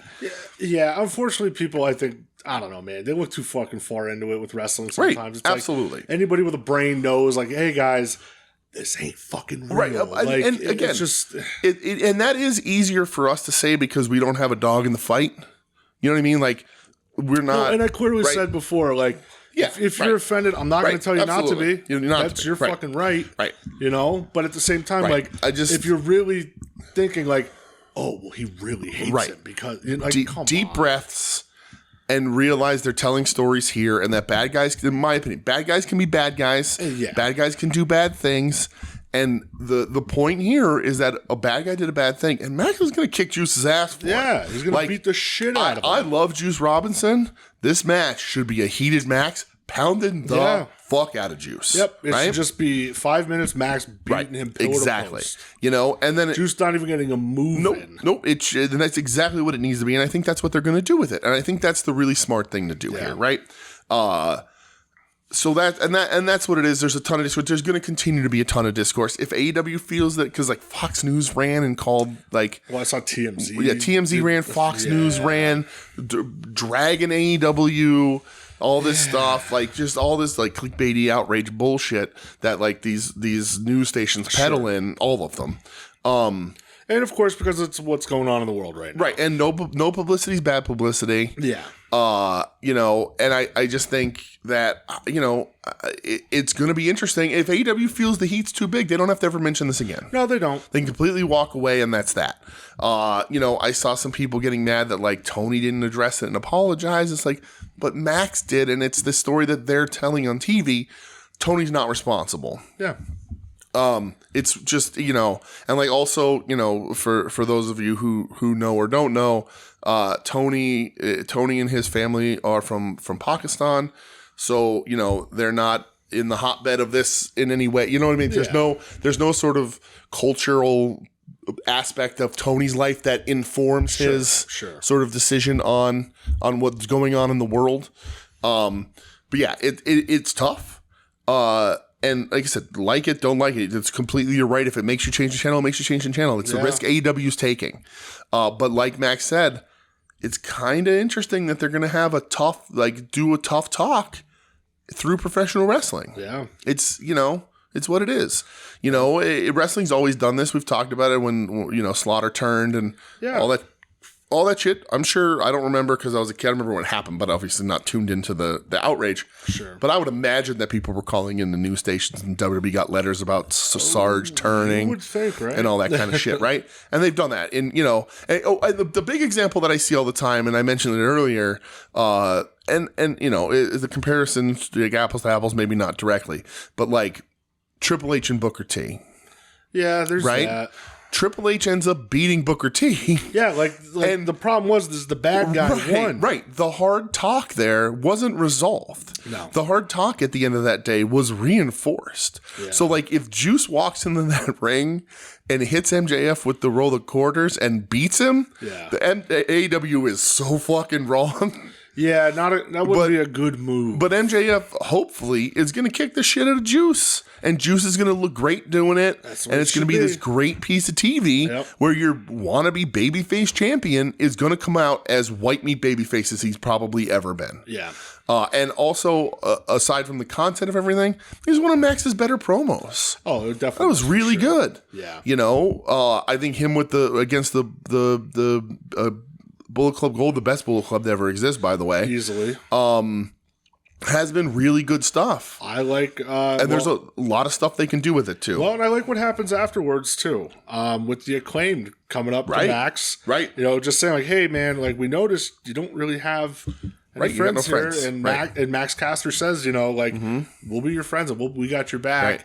And, of course, like, he's smitten towards Max, which I'm sure some people feel some type of fucking way about that. Well, when we talked last week, I had no idea about it. Oh, now I know, but I didn't. Like, I was just like, "What the fuck is going on?" It makes no sense. But now that I know. But I loved afterwards when Max walked away. Billy Gunn just being like, "What are you doing?" Right, you don't get to rent out our services. Yeah, you don't get to do that. And Anthony Bones just saying, dude, he's kind of sus. Yeah. But then Caster says, "Yeah, but I like when he plays hard to get." Right. Right. So again, that's another like part of an audience where you could touch on that. Right. Which, and if you can, some people are going to get pissed off because they're hinting at another man being attracted to a man. Like, if you can ladle some of the warmth off of MJF for Acclaim and get them back up to where they were, that's also a good fucking move. And it gives them something to do. Right. They haven't done anything in a while. So. Right. And the trios belts always have a problem finding enough teams to make it. So this makes it interesting. It puts titles there. And then it also will put, at the end of it, if they wanted to, can put the Bullet Club Gold against the Acclaim for the trios titles and make that work too. Yeah. So moving on. Yes. AEW Women's Championship. Yes. The champ, Saraya. The challenger, Hikaru Shida. Yep. We got 3-time Shida here. So happy. I screamed when this happened. I hope this experiment. And she got confetti. She got confetti. So it's not only the Young Bucks. Tony listens and he corrected that fucking course. Confetti earlier. That's true. Too. Yeah. So Hikaru Shida, new women's champion. Yes. Thank God. Yeah. We don't need any more Saraya. We don't. Ever. We don't. I think the experiment's over. Congratulations. You had your moment in Wembley. I think I will say there was a nice picture online. I don't know if you saw it, of Edge, Danielson. Yeah, Saraya. I saw it. Yeah. That was nice. Where Edge said, we're the three that we thought this was taken away from. I was like, that's cool. The funniest thing about Saraya is that she spends most of her time and has tattoos about people not talking shit and not bullying people on the internet, and she's literally dating the biggest fucking stupid ass bully. Come on, man. Do as I say, not as I do, unfortunately. That's a lot of the mentality. Right. I remember when I was a little kid, I was walking down the street with my dad, and he spit, and so then I spit. He's like, do what I say, not I do. And I was like, I don't understand. Okay, that's stupid. My grandmother used to hit me with the children should be seen and not heard line. But I like the sneak attack by Ruby in this match, because then Tony runs out and beats her with shoes. The shoe was great. She just beats her with shoes. Yes.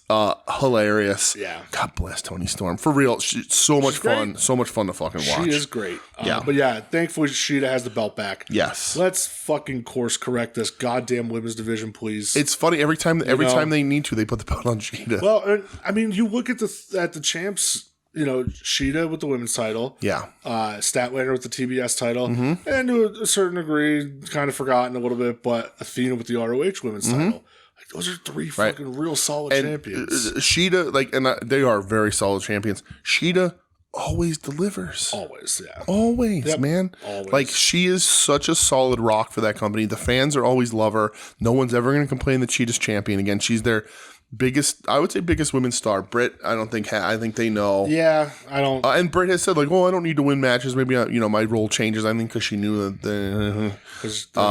But Shida always fucking delivers. So hopefully this is a good longer run. Yeah. And we get some cool matches again. Let's fucking go. I hope so, man. Because we've been Shida heads for since the beginning. Yeah. So. Christian Cage comes out before the main event. We're ramping towards the end of the main event here. Yes. Christian Cage cuts such a good promo. Christian Cage. He's the fucking best. He's doing the best work of his career. I know we say it every week, and like everybody says it every week, but it's worth mentioning. He is one of the best characters in AEW. He's one of the best characters in all of wrestling. And this guy, pre-AEW, had a pretty good fucking Hall of Fame worthy career. Easily. And this is the best work of his career.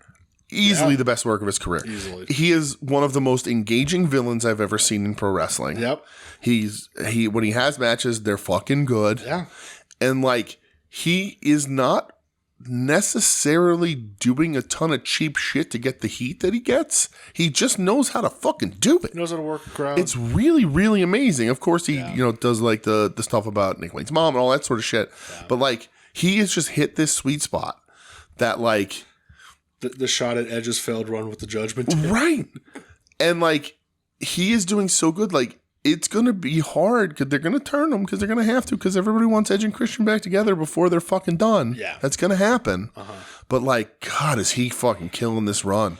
Yeah, I love the line where he's like, "I am not their leader, I am their father." Yep. But talking about Luchasaurus and Nick Wayne, Right? Oh, it's so good. And he said, "Oh, you want to get back together, Adam? Why didn't you want to get back together when I was let go and you were pushed to the moon? Yep. What happened then?" Yeah. He goes, "I'm clearly the more talented one. Yep. What happened? When did you want to get back together then, pal?" Yeah. It's like this stuff is all really good. The lines about Beth, get the queen sheets ready because new daddy's coming home. Yep. And I love that, like, when Which Adam, pretty much means Beth's coming to AEW, right? think, right? Again, if Beth Phoenix wants to wrestle, Beth Phoenix last run in WWE was real Yeah, fucking she could fun. fucking Remember when she wrestle. bled in that fucking so rumble? cool, like for like 25 minutes. Because she was like, I have a spot I have to Yeah. I can't get eliminated, so she just bled Yeah, everywhere. her hair was just caked in blood. Yeah. Which I love that when Adam Copeland makes his entrance to the ring, he ran down that ramp. Yep. He was ready to fight. Yep. Go, good. That's what we need more of. And not Absolutely. just like get insulted and then walk out casually, Yes. Match is okay. The opening, the not even the opening, pre-match when he takes that lariat to the back of the neck, I was like, oh shit, okay. Yeah. This is what we're doing? Cool. Yeah, I thought the match was okay. It was a perfectly fine Edge match. Yes, exactly. But I was into it because of the Yeah. character work, Same. which is something that AEW can lean in. Listen to me, Tony Khan. When you don't have great workers in the ring. Sure. And Edge, whatever you want to say about Adam Copeland, Luchasaurus, I will very happily let you know, is not a great worker. But you don't need that when you can lean in on the character work. Sure. So do that more and make the people who aren't 5-star wrestlers better and more interesting. You don't have to. Bryan Danielson does character work and doesn't fucking need it because he's gonna get in that ring and blow your fucking mind. Sure. Right? But the way you get better as a company is you take some of these guys that are known or good on paper or whatever it happens to be and do some character work to make their matches more engaging. It's a perfectly fine Edge match. With a great chaos ending. I love the ending. It felt like a Monday Nitro ending. Yeah, with like a 15-minute Marcus put overrun. it out. Yeah, it was perfect. Yeah. I love a chaos ending. But look at the guys who are out there. And it makes a ton of sense for Blackpool Comic Club to come out and make the save. Awesome. Combat Club was out there. Yeah. Hangman, Swerve. Right. And it kind of was almost positioning like, hey, here's what we're coming with. Like, Right. here's our main focus on this here's our main company people. right, Right. now. Like, Right. Yep. Keep your And, like, eyes on all these people. And the baby faces are going to have some baby face backs, and the bad guys aren't opposed to working together if Yeah. it's beneficial for both of them. I love that. It's really smart professional wrestling booking that we haven't seen a ton of in AEW. I love not we haven't seen smart, but like we haven't seen the sort of cohesion between the sides. I love a good chaos ending. That's for sure. Yes, I love a good chaos theory. Well, that as well. So yes, that was Dynamite. Very good Dynamite. Yeah, I thought so. I enjoyed the shit out of a lot of good character work, some really good matches, and really, I think head-to-head on NXT putting their best foot forward. I liked it a lot. Yep.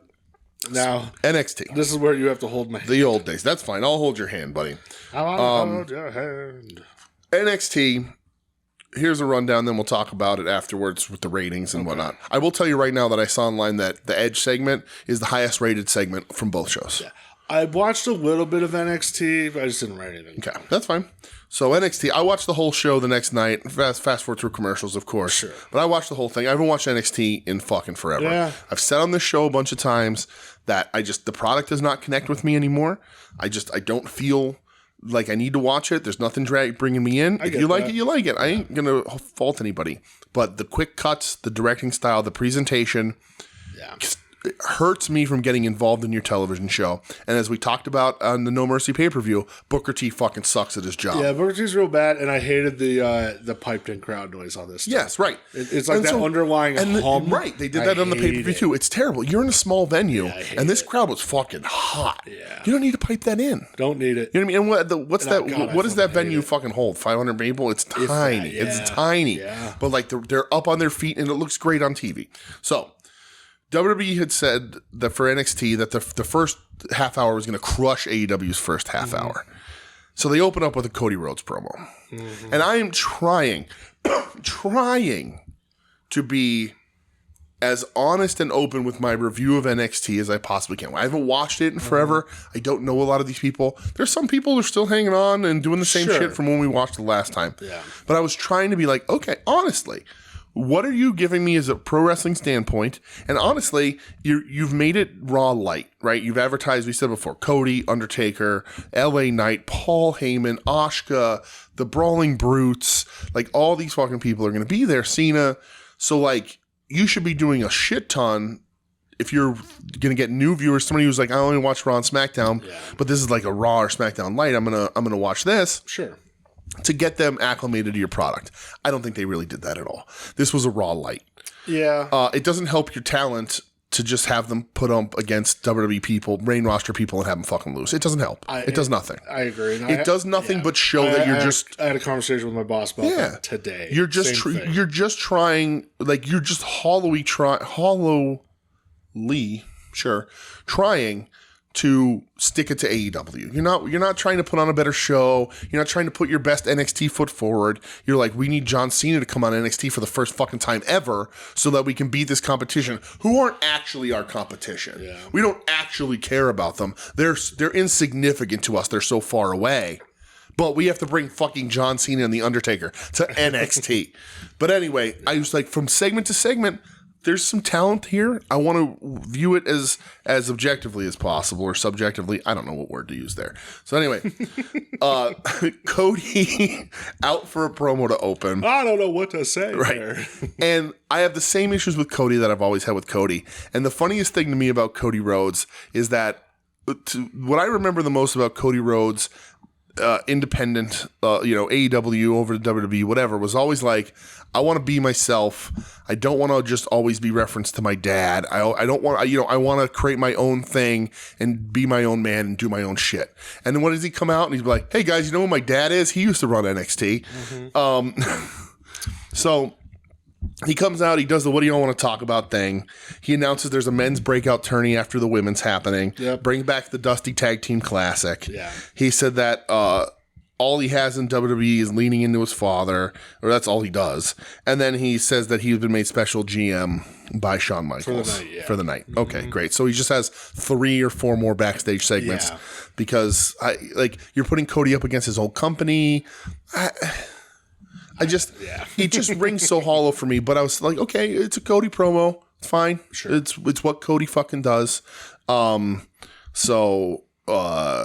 Did you see? It's Undertaker's name in the show. We'll talk about that. Did you see the thing of Triple H, Shawn, and Undertaker talking about finishes?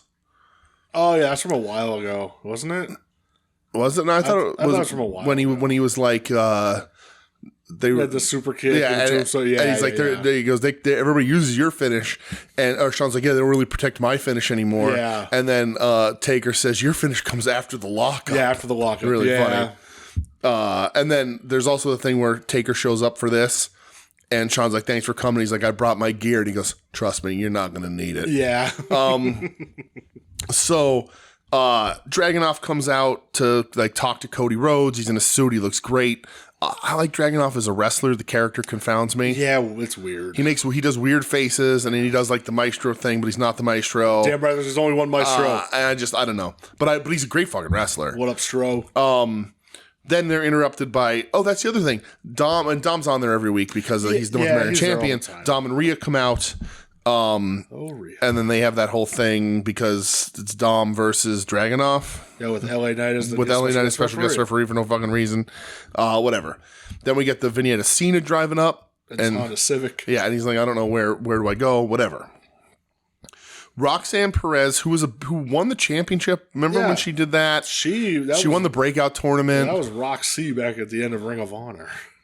Oh, really? Mm-hmm. Oh, that's funny. She was a former Ring of Honor Women's Champion. Did she beat Mandy Rose when they let Mandy Rose go, right? I believe so. That was when Mandy Rose was like, I'm just going to be over here naked on the internet, and I'm going to recruit Dana Brooke to be naked on the internet, which I will sign up for if it keeps her away from professional wrestling.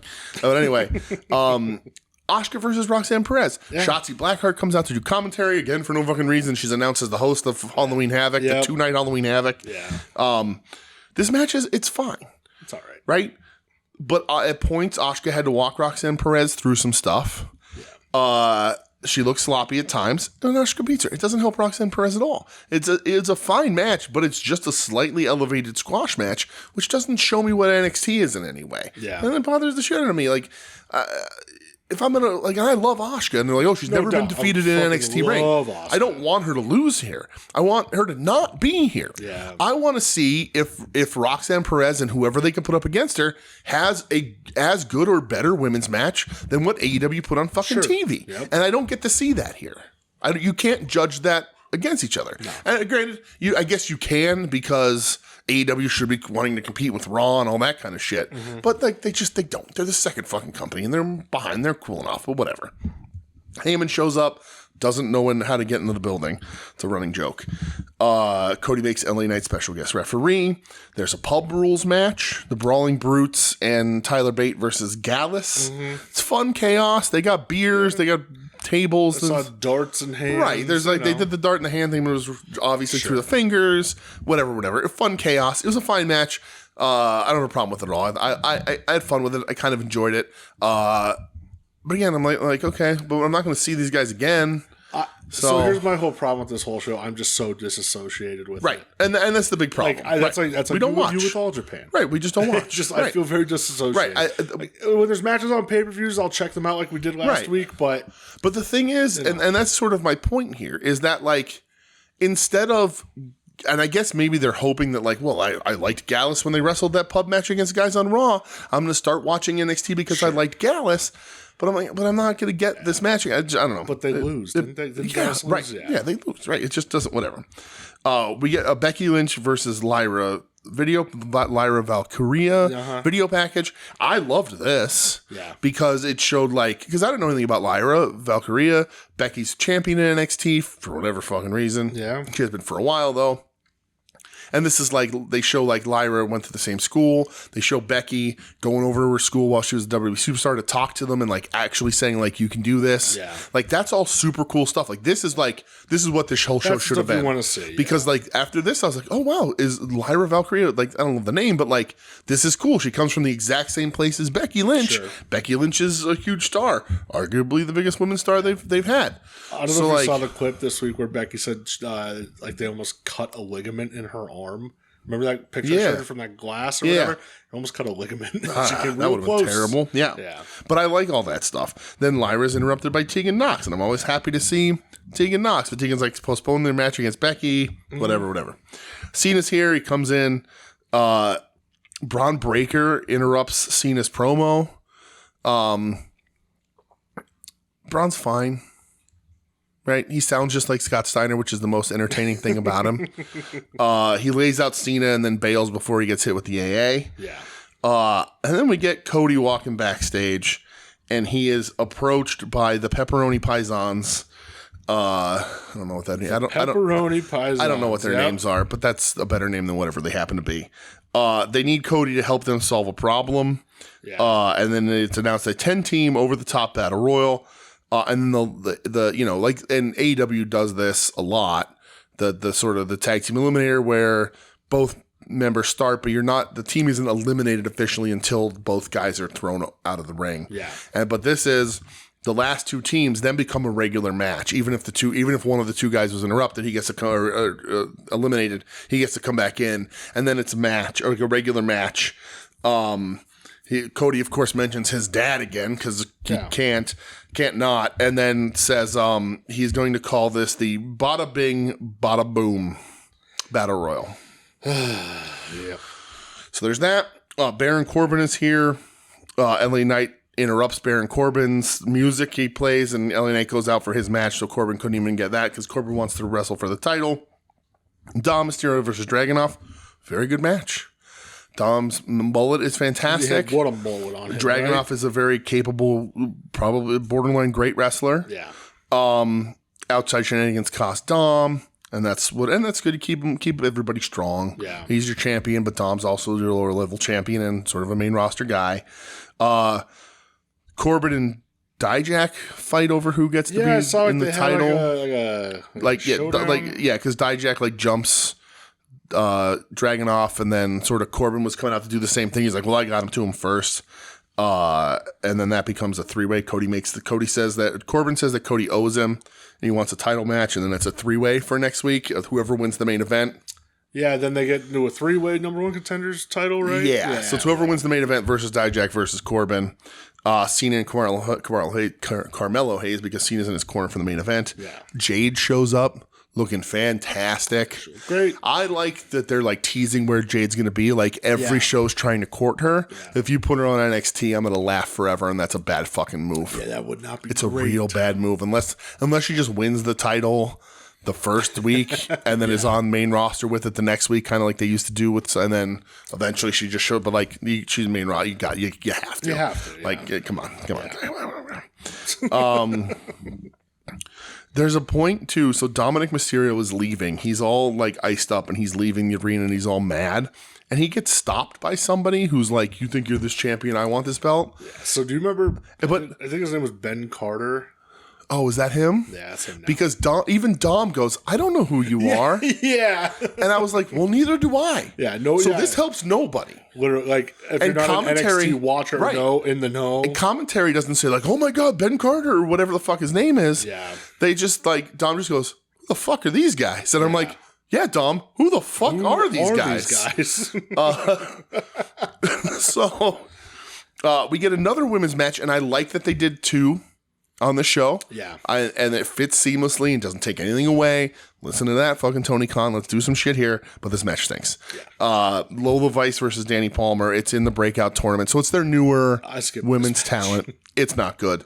I will tell you that Lola Vice throws Danny Palmer into the corner and does the Speedball Mike Bailey double turn kick. Your favorite. And I was like, oh, you're going to steal something from Speedball that I fucking hate. Your favorite. And then her finisher is Yamashita's skull kick.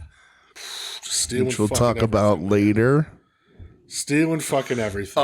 That match stunk though. It's just what it is, and I was like, unequivocally, that match stinks. Yeah. I don't want or need to see this. This is not very good, and this is the first time I'm seeing 2 NXT women wrestle each other, and it's not good. Yeah, not good. Not good.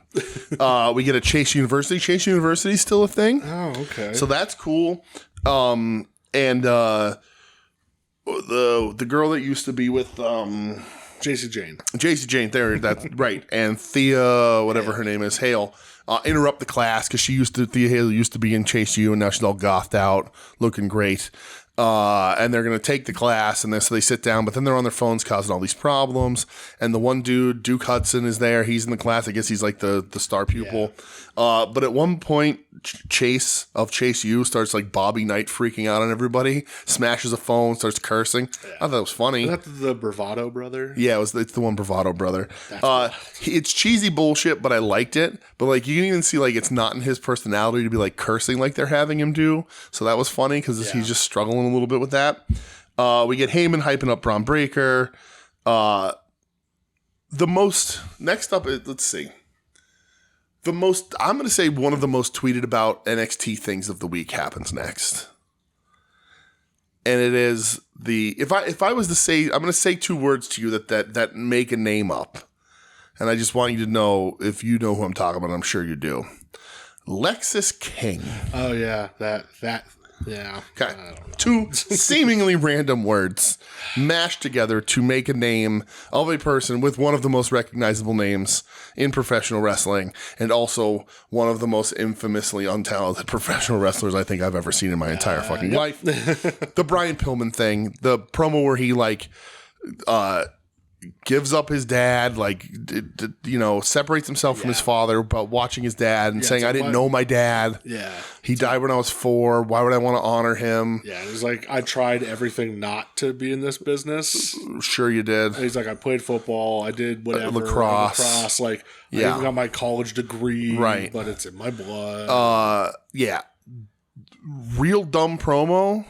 Yeah. For a guy that's going to stink in that ring. There's no saving Pillman Jr. Yeah. I just don't see it. And everybody's going to call him Bill. Nobody's calling him Lexis King. Double fucked. If he gets good enough to get called to the main roster, you think that main roster is going to want Lexis King? Yeah. Or do you think they're going to want Brian Pillman fucking Jr.? Yeah, I don't know. Well, come on. people call Braun Breaker, he's not a Steiner. So. But I think if he maybe not with Rick's recent antics. Well, there's that, yeah. But like, if he got called the main roster, I just call him Braun Steiner. Like, I don't. Yeah, that's what. Whatever. It's also funny that like, because WWE needs to own every name now, like they are basically unwilling to sort of negotiate on those terms. They have to cut these silly promos where people publicly acknowledge that they're changing their name for WWE. Yeah, I remember because they did for Braun Breaker too. When Walter did that, right? When when Kenta came in, right? When Finn Balor came in, like I remember his name on the screen was Prince Devitt, then it transitioned to Finn Balor. And like they just like acknowledge that like, yeah, WWE's making me do this, so it's really funny because like they did it with Braun Breaker. It's like, yeah, I'm a Steiner, but I'm gonna be. I don't want anything from my dad's name, so I'm gonna become Breaker. It's like so silly. It's such silly bullshit. Let's see. We get Asuka backstage, and like everybody's coming over to say hi to her because they love her because she's great, and she is great. Yeah. And then Tiffany Stratton shows up, who to me is the breakout star after that pay-per-view. For somebody who doesn't watch NXT, Tiffany Stratton's the one that I'm like, oh, cool. Like, she's real fucking good. Yeah, she's like the only one down there that I know of where I'm like, okay, I can see a future with her. So she like sort of. She could be a good wrestler too. Ooh. You got the ring picked out anyway. She sort of teases like a match against Asuka coming up, which would be fun, I think. Yeah. And then we get the main event: Carmelo Hayes versus Braun Breaker. Yep. Hayes wins. Did you watch this? Braun Breaker's not good. He's all right. He's okay. He's all right. Hey, we know Hayes is pretty good. Yeah, Hayes is pretty good. Braun is just clumsy. Like, and he doesn't need to be anything great, but like just clumsy, klutzy in the ring a little bit. I think all of his power comes from the fact that when he cuts a promo, he sounds like Scott Steiner, and he leans into that. Yeah, which I love. Which is great. He's now badass Braun Breaker instead of a badass Billy Gunn. Badass Braun Breaker. So Hayes wins. Braun jumps him. And then he says, there's only one badass in the WWE. Gong. The gong. Yeah. Interrupted by Taker. It did come out to American Badass. It comes out to American Badass. On the drives his motorcycle 15 feet to the ring. Walker, Texas Taker. Looking like a 60-year-old man dressed like he's trying to get into a nightclub. Like he should have had a silk shirt on over his fucking t-shirt. When did Kid Rock Kid Rock sucks, but like, why did he at the end like just start sampling other better songs and writing his own lyrics over it? I don't know, brother. It's fucking weird. Joe C died in that. Right? That was Joe C was the creative center. Yeah, I guess so. Braun, when he's cutting his promo on Taker, sounds the most like Scott Steiner. Yeah, he does. And then you even see Taker like say something to him, and then Taker holds, which I liked actually. Taker holds the microphone out and he looks at it and he drops it. And when Braun watches it fall, he pops him with one, and the punch looked good. It was shot well. Braun sold it really well. Takes a high fucking choke slam, but like it's Undertaker. Like again, that's great. Oh, we're not getting Braun Breaker versus Undertaker. No. You were just like, AEW has an overrun where all overrun's going to have the Undertaker in it. Yeah. What? For real? Yeah, I mean, I don't see myself tuning in next week, that's for sure. Right, and that's the big thing. Like, and again, it's not surprising to anyone. We prefer AEW. We both prefer wrestling. I sort of sometimes in conversation will describe AEW as a more Southern style wrestling company. I think they deliver sort of that, but they also deliver you a variety of things. Every NXT segment is a WWE packaged, albeit light WWE NXT segment, and AEW will give you brawls and strong style and technical wrestling and high flying. Like there's just the variety is there for AEW also. But the biggest thing is like, if you're going to convince me to jump back into WWE and NXT, and maybe you're just trying to convince me to watch NXT, they didn't really give me anything here that makes me want to do that. I found out that Shotzi and Scarlett are hosting Halloween Havoc coming up. Okay, I love Halloween Havoc. It's one of my favorite pay-per-views of all time. Ever. And I loved when they did it on NXT. Yeah. But like, they didn't prove to me that they have anybody on this roster that's doing anything that's worth of me watching, right? Yeah. And I saw people online say to guys like Trevor Dame and, all these other kind of Twitter accounts saying like, well, I don't want the wrestling. I want the soap opera and the drama and the promos. Yeah. Okay, and that's great. Like what you like. But personally, for me, and I'll speak for you, like, we like in-ring wrestling. Absolutely. I wish AEW would do more character work, but if the wrestling goes away, my interest goes away. Yeah. I am a fan of, I like it all. Absolutely. But I am a bigger fan. My wrestling fandom, at least in this point in my life, is driven by the in-ring work. Yeah. And I'm not even saying like, oh, well, give me 5-star matches all day. I like watching matches. Yeah. I like seeing how people are going to put shit together. I like seeing what they do and how they do things different and the story they tell inside the ropes. And WWE's kind of really bad at that. That is a skill that they don't bother to teach anybody because they know their fans think that it's a secondary thing. Sure. That, and they also have a shit ton more kids. There was a kid that like, did you see the thing with he had a sign that said like, if Cody Rhodes follows me on TikTok, my dad's going to take me to WrestleMania. Oh, okay. And Cody Rhodes fist bumped him on the way out to the ring. And then they did a clip backstage. They brought him backstage, and Cody came to meet him. Okay. And Cody said, "What's your TikTok?" And Cody follows him on the thing. And the dad's like, how am I going to afford WrestleMania? And Cody's like, "Tickets are on me. You're my guest." Of course, yeah. And the dad cries and he hugs Cody and whatever. The kids are, like, the kid's not going to be like, the work rate in that match was real shitty. You know what I mean? Yeah. And it's just what it is. It's not good or bad. It's just different. And it's not something that I'm into. I want to see Bryan Danielson wrestle Swerve. I want to see Eddie Kingston versus Minoru Suzuki. Absolutely. Like, I couldn't be happier about Hikaru Shida winning that title. Yeah. It's just the product they deliver is what's more in tune to me as a guy that likes Japanese wrestling, that follows all that sort of stuff, that likes work rate wrestling for whatever the fuck that means. You're spot on. I agree. So I don't have the ratings up, but I know there were like 900,000 like 604 or something. Yeah. I don't know. There's a cat. Hello, cat. Let's see. Oh, Variety Magazine has Bring it me here. your head. According to Nielsen, and again, Nielsen's so fucking outdated, but whatever. NXT pulled 921,000 viewers with 396,000 in the key demographic, and Dynamite averaged 609,000 viewers with 346,000 in the demo. So the demo is way narrower than the overall viewership. Yeah. Again, whatever it is, I saw people saying like, "Oh, congratulations, you're fighting over what Impact in 2009 used to do." Tony Khan went on his tweet rants and like, he sure did. Here's the thing, like, you put a Raw Light and advertised. All these guest stars were advertised. These weren't surprises, and you didn't pop 1 million. Yeah. That's the most interesting thing to me. The beat down of AEW is one thing, but I think NXT should have beat AEW by way more. Well, with Cena, with Taker, with Asuka. I mean, keep in mind too, there's playoff baseball. Right. I don't know what else is on. Obviously, there's stuff going on in the world. Right. People are watching Absolutely. the news. Yes. So, a lot of eyes there's are a lot of different other stuff places. going. Absolutely. There's a lot more things to go around, a lot more channels to watch and things to occupy your time. Yeah. And then Tony Khan's like, "Oh, it's the first time ever that Cena and Undertaker were ever on a WWE show that didn't break 1 million." But whatever. But like, That's just him being a shit poster. Right. And I love that. I really kind of do. But I honestly thought that the margin would be bigger. And the fact that the demographic margin is so small is interesting. Mm-hmm. But again, is the sky falling for AEW? They're cooling down. Yeah. They're still consistently in the top of the ratings. They're still making money. We all know they can fill pay-per-views and put on fucking amazing pay-per-views. They set the attendance record. They're fine. Yeah, they're fine. The sky ain't literally falling. Fine. They just need to adjust some things that they're doing. Yeah. And like, hopefully they are. Time will tell. But like, they can't just go, okay, well, next week we're going to go to a smaller building. These buildings are booked out way in advance. Yeah. It's a slow-moving process. And also, they got to get better at picking their towns. They're killing towns a little bit. And also learn not to go back to Salt Lake City. Yeah. Listen to the dwarves and don't go back to Salt Lake City. But, it's head-to-head, break it down, surprise the world here, pal.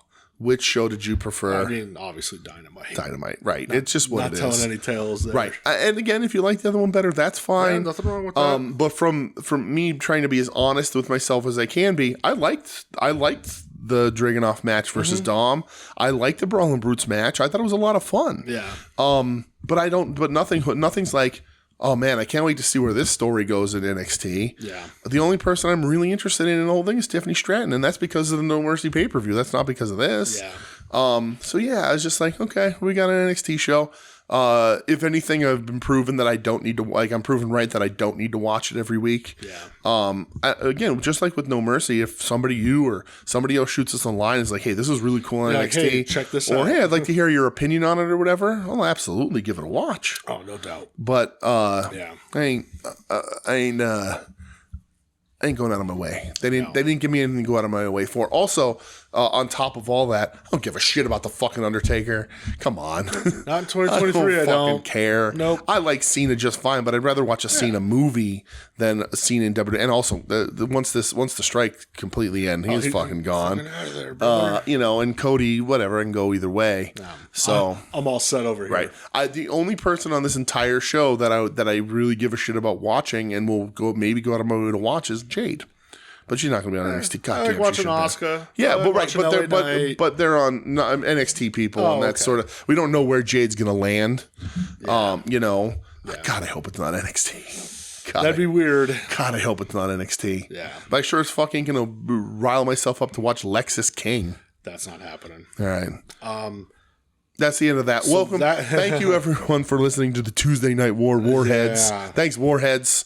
So before we the breakdown. Before we go to Japan, yes, I think it's time to hear a little something from Mr. Terry. It is. It is time for the Terry Funk moment of the week. Do you realize what the final conflict is? That's when it all goes. That's when there's no children left. That's when somebody pushes the red button. Well, the red button's been pushed more than once between Dusty Rhodes and myself. It was pushed several years ago whenever he damaged my eye. He pushed the red button then, but I let it go. Later on, he pushed the red button again whenever he took the World Championship from me, cost it to me, but I let it go. Later on, he double-crossed me right in the front center in St. Petersburg, and I let it go. But now I'm not, because you people are going to see the final conflict, the conflict that ends it all, because I am not ever going to face that pig-faced, egg-sucking dog again. I am gonna beat him, and I am prepared to take care of him, beat him like a dog, and I promise you that I can take more punishment than any man in the world, and I'm going to take care of Dusty Rhodes if it's the last thing that I do.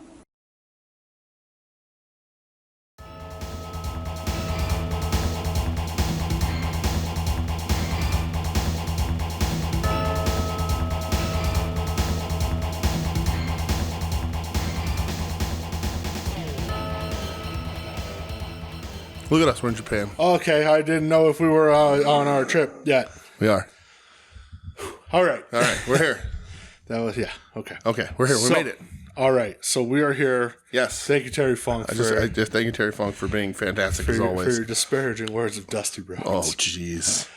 So I watched stuff from 3 different shows. Okay, 1, 2. It all happened on Monday. 3 for me as well. So we'll do New Japan first. Okay, that works. Destruction and Ryogoku. Yes. You only watched one match from this. I did, just one. Was it the Never 6-Man title match? Yes. Okay, same. Yes. So the champs, Kazuchika Okada. Josh Alexander's first New Japan match. In Japan. And the Motor City Machine Guns hadn't been there in like 7 years, they said, or something crazy. Yeah, so Kazuchika Okada, Hiroshi Tanahashi, Tomohiro Ishii, defending against Motor City Machine Guns and Josh Alexander. Yes. This definitely was the best match on the show. Yeah. 2 things that stood out for me. Josh Alexander and Ishii's interactions. Yes. Perfect. The visual of Ishii headbutting him and Alexander unhooking the headgear and like having it fly so off cool. was such a good, and like that he unhooked it and like flung it a little. Yeah. Looked so fucking good and deadly that it was awesome. Yeah. And the second thing, how good did Tana look? Tana looked awesome. Tana looked really good. He I was looked like, very energized. he ends the match against Shelley, and I was like, wait, what happened? Yeah, he looked really good. Like, the knees were bending. He was moving fast. Yeah. He wasn't, like, trying to get it away in his bumps. The high-fly flow hit really He looked hard. really good. I was like, holy shit, Tana looked good. Like, because he had time off. What's going on? Is he going to see a special doctor? I was is he getting those Rey Mysterio injections? Right, what's going on? Tana looked fucking great Awesome. here. Yeah. Of course, we love the Motor City Machine Guns. Alex Shelley, an all-timer for everybody. One of the best ever. This was really cool to see this match. Yeah. If there was a weird time to change these titles, I wouldn't have been mad, but you don't do it here. This is... No, I loved it. I thought it was a great match. This was awesome. And it is a lot of... Like, the lion's share of this match is Ishii and Josh Alexander beating the shit out of each other. I need them one-on-one. Alexander, Sabin, good Impact legend, Shelley, Sabin's current Impact champion. Yeah. We can talk all day about they should be signed to bigger and better, and they have been for most of their careers. Alexander should be getting looks, and I don't know why he doesn't. Maybe he's happy in Impact, but like Impact, remember when Impact let him go for whatever reason not that long ago, and like I don't think they let him go. or he was like, or his contract didn't get renewed. Yeah, there was for like a month, and they were middle like of the contract, negotiating and all that shit. God, like he's got a great look. He's a big guy. He can wrestle his ass off. I was really impressed by him here, and also Ishii's putting on a little bit of mass again too. Yeah, she had that knee wrap though. He did have that knee wrapped, but his upper body was starting to look a little beefed up again. Good, it's an upper body business. It is. That's true. That's Big Tom, motherfucker. The other match I watched was the triple threat for the junior heavyweight title. So I didn't watch this, but I was very confused because Leo got sick. Yes, is that what happened? It was supposed to be Leo versus. It was supposed to be. So this got set up at the Philly Impact show, right? So it was the champ Hiromu Takahashi, defending against Speedball, and it was supposed to be Leo Rush. Oh, that's what this match was. Oh, okay. Leo's sick. Leo's over there in Japan, but he has I guess he has a stomach flu. Okay, so he's sick. Currently. Yeah. So they didn't want to chance it. Yeah. Don't want him pooping himself in the ring. So he was replaced by his tag team partner Yo. Okay. And on one of the Road 2 shows, Yo got a pin over Hiromu in a tag match. Interesting. So that really justified it. Okay. This match was fucking awesome, dude. Good. I don't think there was a down period at all. Obviously, listen, Hiromu wins. Sure. Are they going to run it back with Leo and Speedball? I don't. So at the end, Speedball was kind of like, I want my one-on-one. Like, this wasn't supposed to happen this way. I want my one-on-one. So I wonder if maybe a Wrestle Kingdom match there could be. That could be. For the junior title. Yeah. Why the fuck not? Right now, But at the end, which this kind of throws a wrench in that, the lights go out, the lights go out, the lights go out. Undertaker's in New Japan? they New Japan also ended a show with the Undertaker? They also ended with, all of a sudden you're a dead man walking.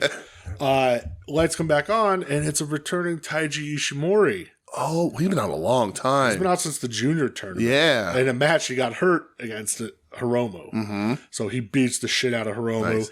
Those dudes always have bangers, He goes to give him like the bloody cross, but he just stops and throws Hiromu to the side. Oh. And he just picks up the belt, and he's just like, this is mine. And throws the belt at him and leaves. Leo Ishimori will be insane. It'll be a blur. They'll have to tell him to work half speed. For real, dude. Yeah. But yeah, good matches, I thought. Yeah. Main event I did not watch because I ain't sitting through a fucking evil main event. Sorry, ain't happening. I did see a thing. It is official, though, for Wrestle Kingdom, Sonata versus Naito in the main event. Nice. Ed, yeah, I'll be up, man, if you want to watch. All right, there you go. Absolutely. Let's have a fucking hangout, brother. Let's do it. We'll Zoom. We'll FaceTime each other. I will. Ed, if you want to... We'll go on Zoom. If you want to have a Zoom during we'll Zoom that, together. Ed, we'll have a Zoom Wrestle Kingdom watch. Happy. I did see a thing with Hiromu that I wanted to mention because he did an interview and I saw it on Twitter and I translated it because I like to see what these guys kind of say because I like Hiromu. And he had said that after like 24 days of the Road to Destruction and all that he sort of feels there's a clear MVP in the juniors division and it's Mr. Taguchi. Well, of course. And that Hiromu said that he'd be really interested in maybe working with Taguchi in the future and see what they can come up with. Yeah, well, how'd that work out? I don't know what happened. Well, because you saw the lineup for the Super Juniors. Yeah, I know. Yeah, the Super Juniors. Listen, they're gonna be. This show is going to be painfully New Japan light until the Super Juniors tag tournament and then the regular tag tournaments are done. Yeah. They're not. Sure is. They're never good. They're never good. If something cool happens, we'll watch it and cover it. But these Super Juniors, these teams stink out loud. Yeah. Like I like Kushida and Kevin Knight. Yeah. So I know, like in our Discord channel, Matt Fish was like, I canceled his New Japan World, and I said, dude, if you're doing it now, perfect time. Right. Why pay for it for the rest of the year if you don't want to? It's rough. I don't cancel mine because I like looking at like members since like 2014 or 15. Yeah. And I was like, I fucking have that. If there's cool stuff, we'll talk about it. But like these are not must-watch shows until they tell you that they are. Yeah. Until they prove to you afterwards that you missed something cool. Yeah. So we're gonna be a little light on New Japan. But I was sitting multiple times this week. I was just sitting, just daydreaming about Taguchi throwing me his T-shirt because they also put up the picture. They put that match up in the picture as him throwing a shirt to me. You don't see me, of course, and I went back and watched the match because I couldn't remember if they panned over to me or not. They didn't capture the happiest moment of my life. I did though, but you did. Sure did. So even with my wedding anniversary tomorrow, still the happiest moment of my life. 1A, 1B. That'll work. We'll say that. Yeah. So moving on real quick. Yes. The Phillies just beat the fucking Braves. Okay. Well. Going on NLCS. Let's fucking go. Oh, that was the final. Sid. That was the final game of the baseball playoffs. No. Oh. There's like 2 more rounds left. Well, of that series, though. Yeah. Dude. Okay. Fucking. How's Chipper Jones doing for the Braves? Good. Fuck Chipper Jones. Okay. Is he still playing all right though? No. Fuck him. Oh, okay. Fuck him. Fuck Andrew Jones. I don't know who that is. Fuck. I don't know. Okay. Fuck any Jones. Oh, how's Mark Maddox? Greg The Maddox? only Jones I care about is Taz. All right. Taz. Was there Jones. a Maddox that played baseball? Yeah, Greg Maddox. There you go. Fuck him. Fuck Tom Glavine. Fuck John Smoltz. Okay. Fuck all y'all. All right. Fuck Bad Boy as a record label and as a lifestyle. And if you don't like that, fuck you too. All right. Sorry. Just Cool. Had my Tupac moment. Baseball, everybody. Yeah. Baseball fucking where are we rocks. going? Are we going Stardom or are we going Tokyo Joshi Pro? We'll go Stardom. Go Stardom. Okay. I watched one match from Stardom. So I watched 3. Okay. So this is Stardom Nagoya Golden Fight Kinshachi Miracle. Yes. For the Wonder of Stardom belt, This is what I watched. the champ Mireille, the challenger Momo Watanabe. Yes. I would say, man, over the last few months, really became a big Mirai fan. Me too. She's awesome. Yeah, she's great. Her lariats are That's all my notes. Gross. All my notes are about Murray's lariats. That's it. She throws them Murray with... kills Momo with a lariat. I Yeah. screamed holy shit to myself alone in my living room.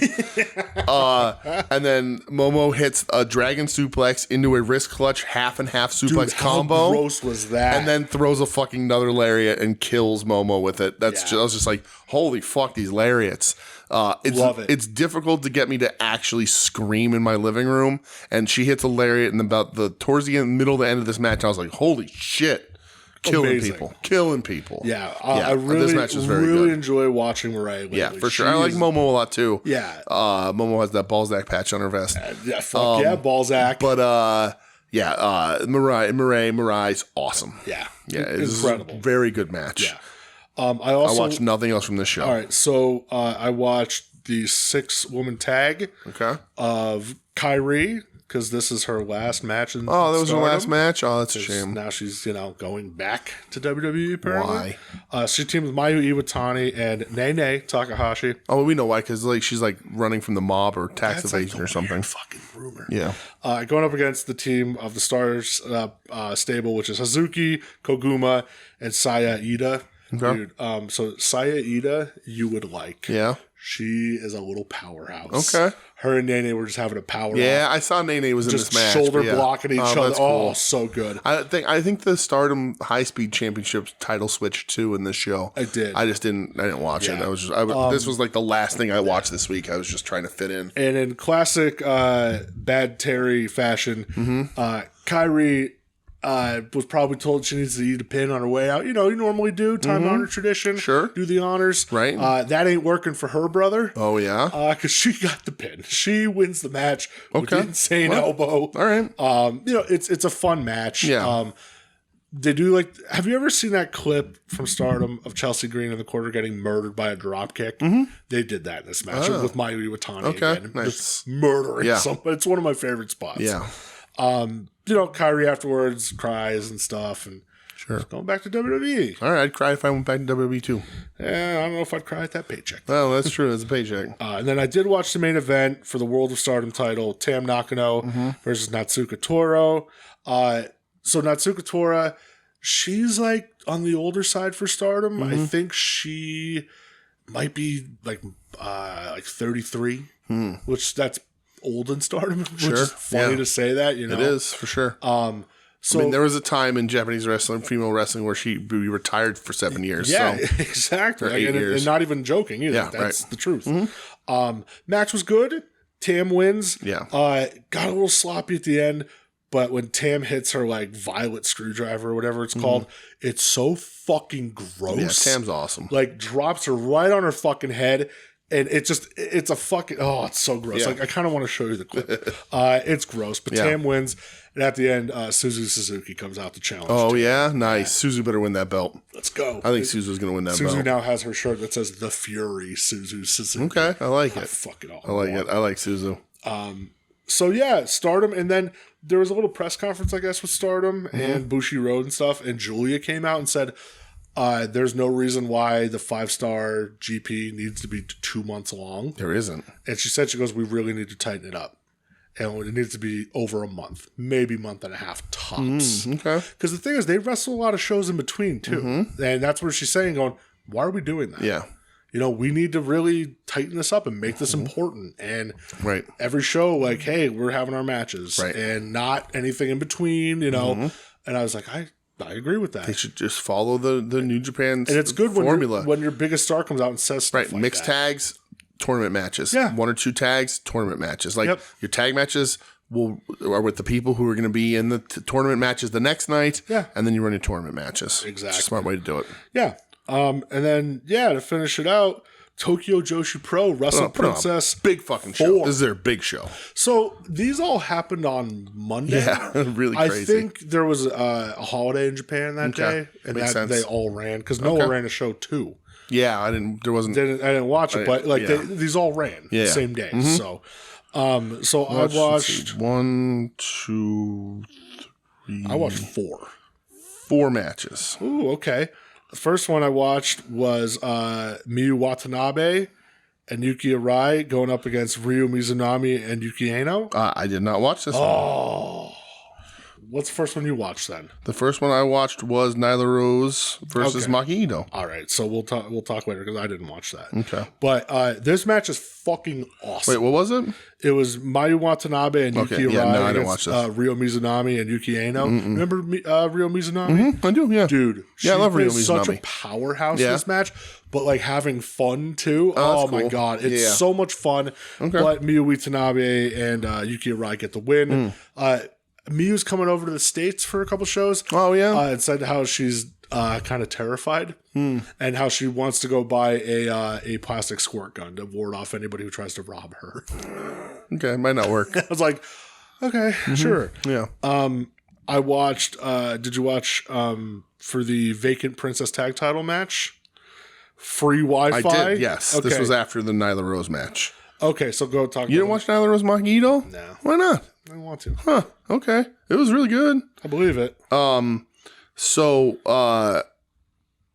Maki and Nyla start off by doing the shoulder block, the bounce off the ropes shoulder tackle mat like thing, like that spot. Yeah. Where Nyla just keeps brushing her off. And Nyla invites Ito to do it a third time, and as she runs past, she trips Maki Ito.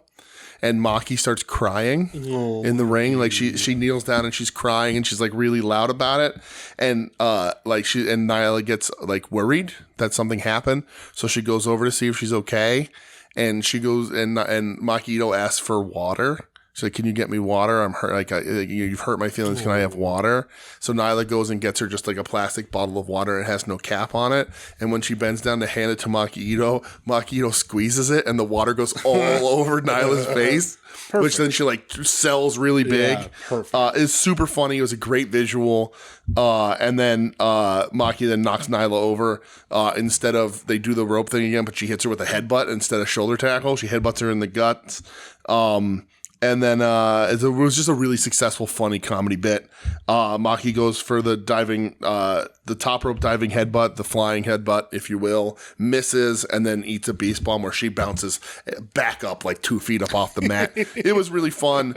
I like Nyla. This is sort of how Nyla should be treated. Like, it's refreshing to see her against new opponents in a new place because you can't really do this in AEW anymore because they've ruined the shit out of her and for some reason paired her with Marina Shafir. Yeah. But Maki Ito's really funny.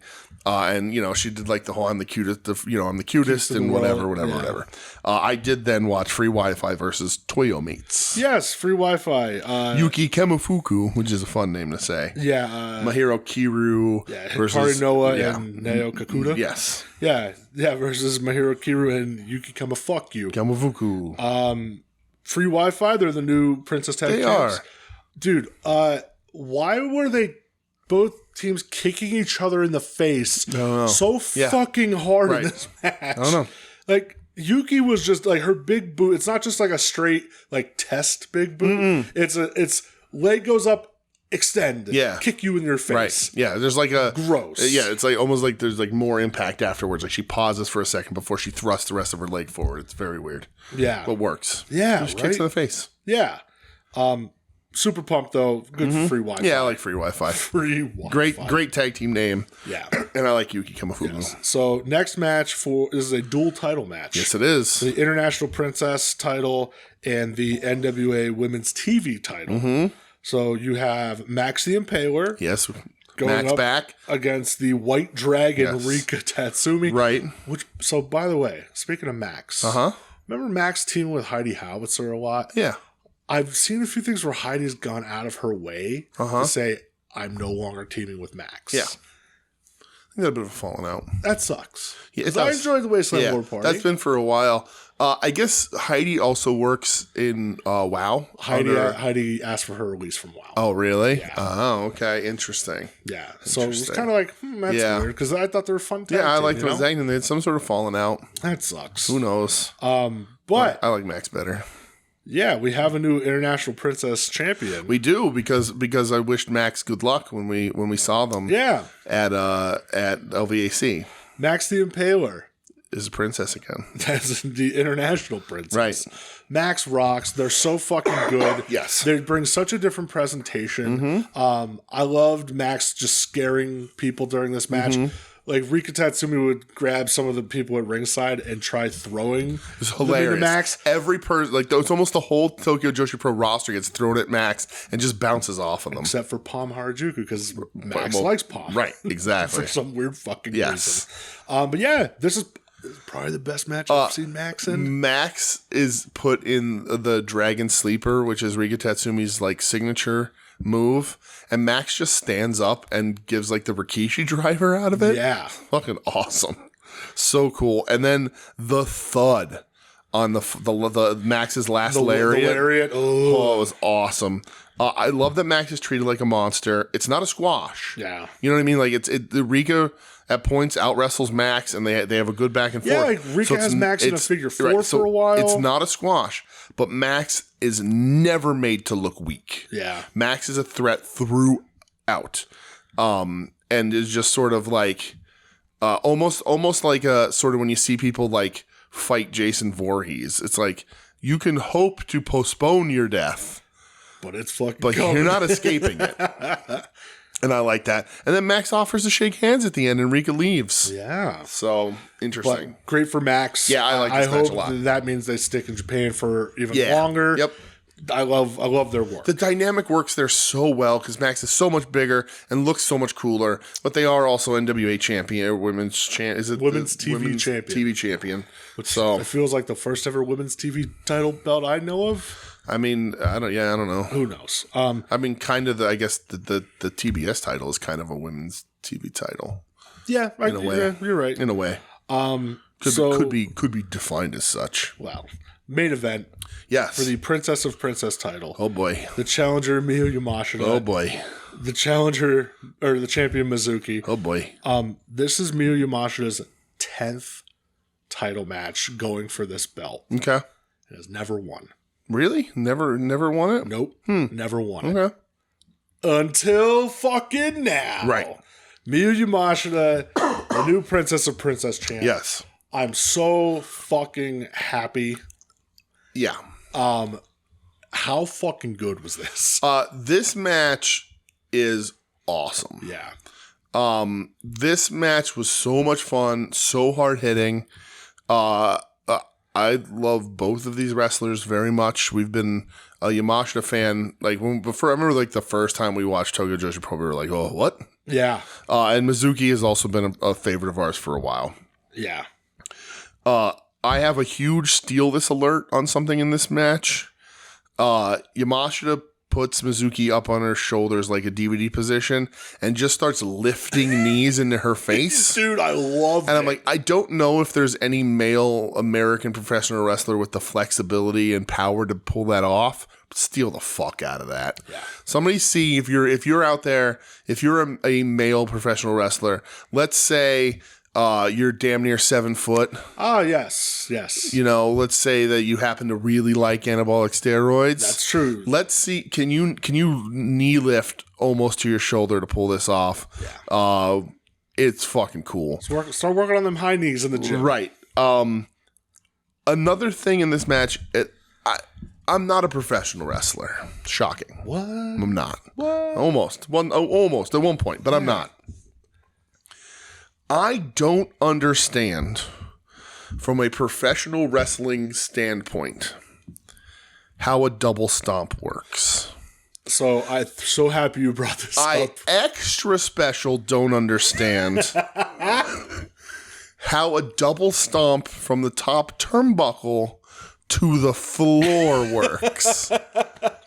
I don't understand how that doesn't hurt like a son of a bitch, right? Dude. And maybe it just does, because the thing, like we always say about, like, people used to say about Terry Funk, well, you know, like, why does Terry Funk's left hand look so good? Because he fucking punches you. Yeah. Like, it hurts, you know, or like, why did Steve Austin's punches look so good? Because he punched you. Yeah. But I just don't understand how there's just not cracked ribs. There's a trick to it. There has to be. I'm pretty smart. I'm watching wrestling a long fucking time. I can figure out a lot of shit. I do not understand how a double stomp off the turnbuckle to the outside does not have organs push out like toothpaste. Yeah, when this happened... From the closest orifice. When this happened, I yelled, holy fuck. Right. And I also thought to myself, I would have... Everything I've eaten in the last, 7 years would just come out of me. There's no way I don't poop if that happens. Pants are getting pooped. Yeah. Sorry. It's just what it is. My pants, your pants. Right. The guy in the front row. Jimmy his Lloyd's pants, everybody's pants. Looks like somebody took a shit in his pants. God damn it. Yeah, though, man. Yamashita, also the skull kick. Yes. So gross. So she does a whiff on the one. It's bad. Bad. But it's like, all right, well, we're just going to do that again. Yeah, just literally like a look around. So fuck it, let's do it thankfully, again. Mizuki's smart enough to not sell it, because you see that in WWE and AEW, and the person will sell it anyway, thinking they have to, and then the commentary has to go, "Oh, I guess they caught him with some of it." Yeah. No, she just does it again. It's gross. Yamashita, top 5 striker in all of professional wrestling. No doubt. And then she fucking kicks out of the whirling candy. That shocked me. Me too. I love the whirling candy. One of my favorite current wrestling moves. Yep. I just think it's so cool to watch. I don't care that you can see how it's done. Yeah, who cares? I fucking love it. And she kicks out of it. And I'm like, holy shit. Yeah, Yamashita fucking rules. Love Yamashita. This match was awesome. I loved it so much, dude. Yeah. I'm so happy for Yamashita. Yep. Good for her. Right. And if, a lot of people sort of look at Tokyo Joshi Pro as the secondary women's promotion to Stardom. Stardom has the big pay-per-views, has a lot of the big names, has a lot of the big-time matches. If you can lean on Yamashita and Mizuki and a lot of stars there, like this, Tokyo Joshi Pro delivers a different product. It's a little bit lighter. It's, a little cuter, sort of. So maybe even at times a little more fun. Yeah. And Stardom is great. But when Tokyo Joshi Pro hits like this match does, it's really special to me. Yeah. Like, it's just really like, and like Tokyo Joshi Pro kind of a little bit feels like ours because we weren't watching Stardom in the beginning because we didn't have access to it. So like when this happens, I'm like, fuck yeah, Tokyo Joshi Pro. This show fucking ruled. Yeah, good job, Tokyo Joshi Pro. Awesome. Yeah, really cool. So that's it for the trip. That's it. That's it for the show. Yeah, how about your matches of the week? My matches of the week are that Yamashita versus Mizuki match. Same. And Undertaker versus Braun Breaker. Let me see. What did I like the best? Oh man, there were some good matches in AEW this week. I think I know what you're going to say your matches, and I think it's going to be a shocking one. I am going to say that my match of the week, while I kind of want to say the Switchblade Hanger match, I'm going to say Dragon Fletcher as my American match of the week. What am I going with? You're going to say the War Games GCW match. That was a very close second. Oh, really? Oh, okay. Very close second. All right. Dragon Swerve from Dynamite. I fucking love those guys so much. Dragon Swerve. Yeah, right. Yeah, that was really good. Yeah, you're right. I love those dudes so much.